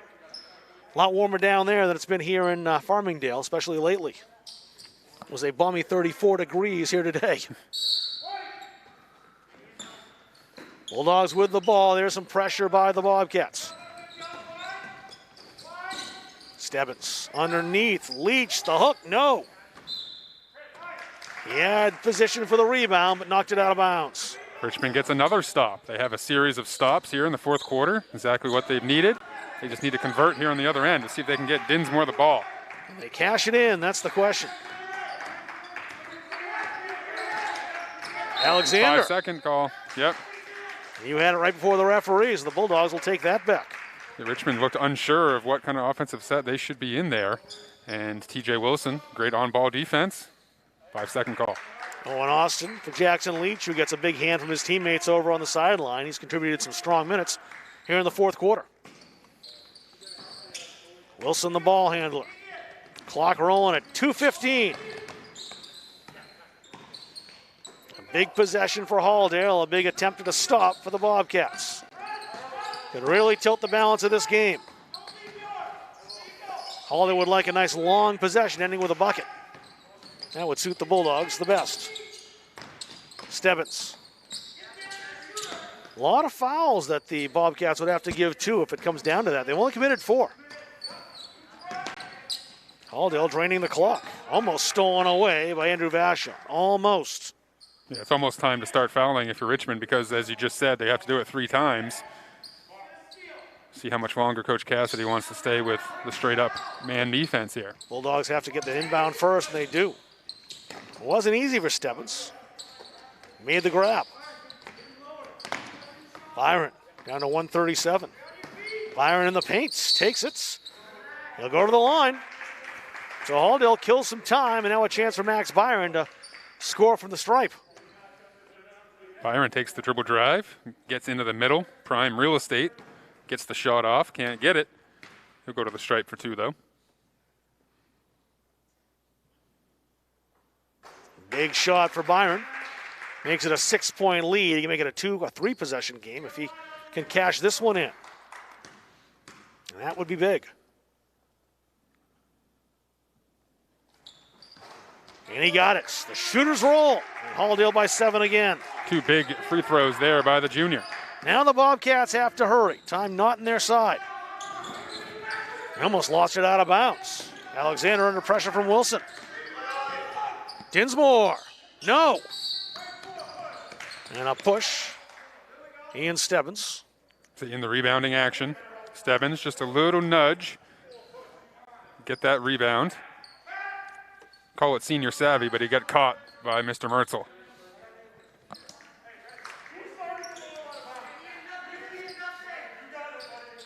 So still life for these Bobcats. They don't necessarily need a 3. They definitely need a hoop, and they won't get one. Wilson, like a free safety, made the pick. Austin's open. Doesn't go. Too much pressure from Dinsmore to alter the shots. Yeah, that would have been a big one to get it up to 9 points. That would have likely ended it. A pulse fading for the Bobcats, but they still have one. Down 7. Still 7. Austin the rebounds. The Bulldogs can just kill time here. They got to maintain possession. Of course, you've got to be making an attempt. Don't want to get caught for 5 seconds. Time bleeding away. And there's one foul. Andrew Vashon had to do that. So one more. That'll send the Bulldogs to the line. Of course, the optimum thing for Richmond is a steal off this inbounds play. Hunter Mason back in for Max Vaselli.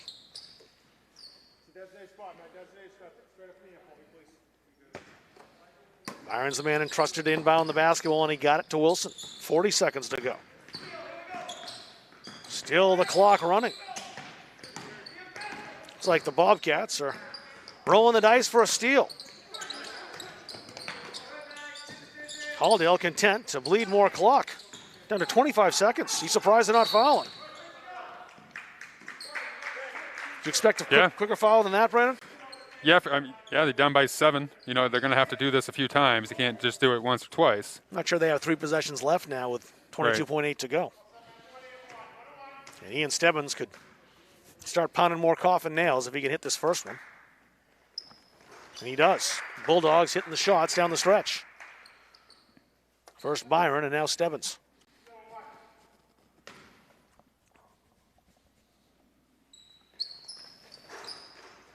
Second one goes as well. That'll just about do it. Not enough time left for the Bobcats, who battled, but Halldale, with a strong second half, came back to take it away. Richmond really controlled the game in the second quarter, but Halldale's been the team of the second half. Yeah, 21-15 advantage in the second half for Halldale. Turned a 3-point deficit now into a 9-point lead. Stebbins had to pull his mask back up in the middle of that steal. And he'll just kill the rest of the time. That's it. 54-45, the final score. Halldale with the victory, but it did not come easy for this Bulldogs team. Yeah, great game, back and forth. Both teams had the advantage at different points of the game, and the other was able to make a run, come right back. Had a little bit of everything. We had a lot of offensive rebounds and putbacks by both squads. We had Caleb Dinsmore with a game-high 21 points. We had Isaac Ward coming in off the bench, knocking down 3-pointers. A little bit of everything. We'll take a small break. Recap. We got our Caps' Pizza Player of the Game to award. That's all coming up next. 54-45, the final score. Halldale with a win over Richmond on Munzing Media. Don't feel like cooking dinner? Call Caps' Pizza in Farmingdale. You can make the whole family happy with our award-winning pizza, sandwiches made on fresh baked bread, delicious nachos, or salads made to order. And don't forget the whoopie pies. We pride ourselves on fast, friendly service and an overall experience that's better than you might expect from a pizza place. So order Caps tonight. Pick it up, have it delivered, or enjoy our dining room. Give us a call at 582-0522 or enjoy the convenience of online ordering at capsuspizza.com. Almost time to award the Caps' Pizza Player of the Game. Almost. If you're watching this contest, you'll likely be able to predict who's going to be the winner. The Halldale player deserving the Caps' Pizza, a free 10-inch one-topping pizza. First, though, we'll crunch the numbers. Brendan Terrell's done that. Okay, thanks, Rob. First for the visiting Richmond Bobcats. Hunter Mason, the freshman, came in off the bench and added 5 points to the total. Connor Vachon had 9 points. Andrew Vachon had 10 points. And Caleb Dinsmore had a great game with a game-high 21 points. For a team, Richmond was 2 for 2 from the three-point line and 11 for 19 from the foul line. Over on the other side for Halldale, a little more balanced scoring, spreading the ball around. Jackson Leach came off the bench with 2 points. Owen Austin added 1 point. We had Carter Bork with 8 points. We had Max Byron with 6. Ian Stebbins with 8 big points. TJ Wilson with 13. And Isaac Ward, 16 big points coming in off the bench. Halldale had 6 3-pointers, and they were 10 for 13 from the foul line. Caps' Pizza Player of the Game kind of picked itself tonight. A career night for Isaac Ward, 16 points. I have to think it's a career high for him. He was dynamite from three-point land, coming in off the bench, and really a major part of why the Bulldogs won this game tonight. He is our Caps' Pizza Player of the Game, and he's already been awarded a free 10-inch one-topping pizza from Caps'. Yeah, Isaac came in with confidence, stepped into his shots, knocked down some shots early, started feeling good, knocked down a few more, and he earned himself a free pizza. So our next broadcast, we should say, coming live Saturday. First, the girls. That'll start at 1 o'clock in the afternoon with the JV game. Miranda Cook Black Bears in town. Girls varsity plays right after that. And then 5:15, we've got the boys varsity, the Gardner Tigers, making their trip all the way from Gardner to Halldale. I think it's about 4 miles. As they'll be at the Penny Gymnasium. JV starts, the varsity game right after that. So a full day of basketball on Saturday right here at Halldale High School. And Brandon will be here with me for that varsity boys game on Saturday night. Looking forward to that one quite a bit. Yeah, should be fantastic. Let's get it done. Hopefully we can get these games in. So far, so good. Let's keep our fingers crossed. I want to thank Evan Grady tonight. He did all our camera work, and Chris Wheeler on our production once again. Great job as always, gentlemen. And Brandon Terrell, my broadcast partner. Kind of fun getting back in the groove of things. Late season basketball, or the early season basketball in the late season would normally be, but having fun just calling these games. I think I'm enjoying it as much as the kids are. Yeah, I think so. Let's keep it up. 54-45, the final score. Halldale with a win tonight over Richmond. My name is Rob Kennedy saying so long from the Penny Gymnasium in Farmingdale. You've been watching Halldale High School basketball on Munzing Media.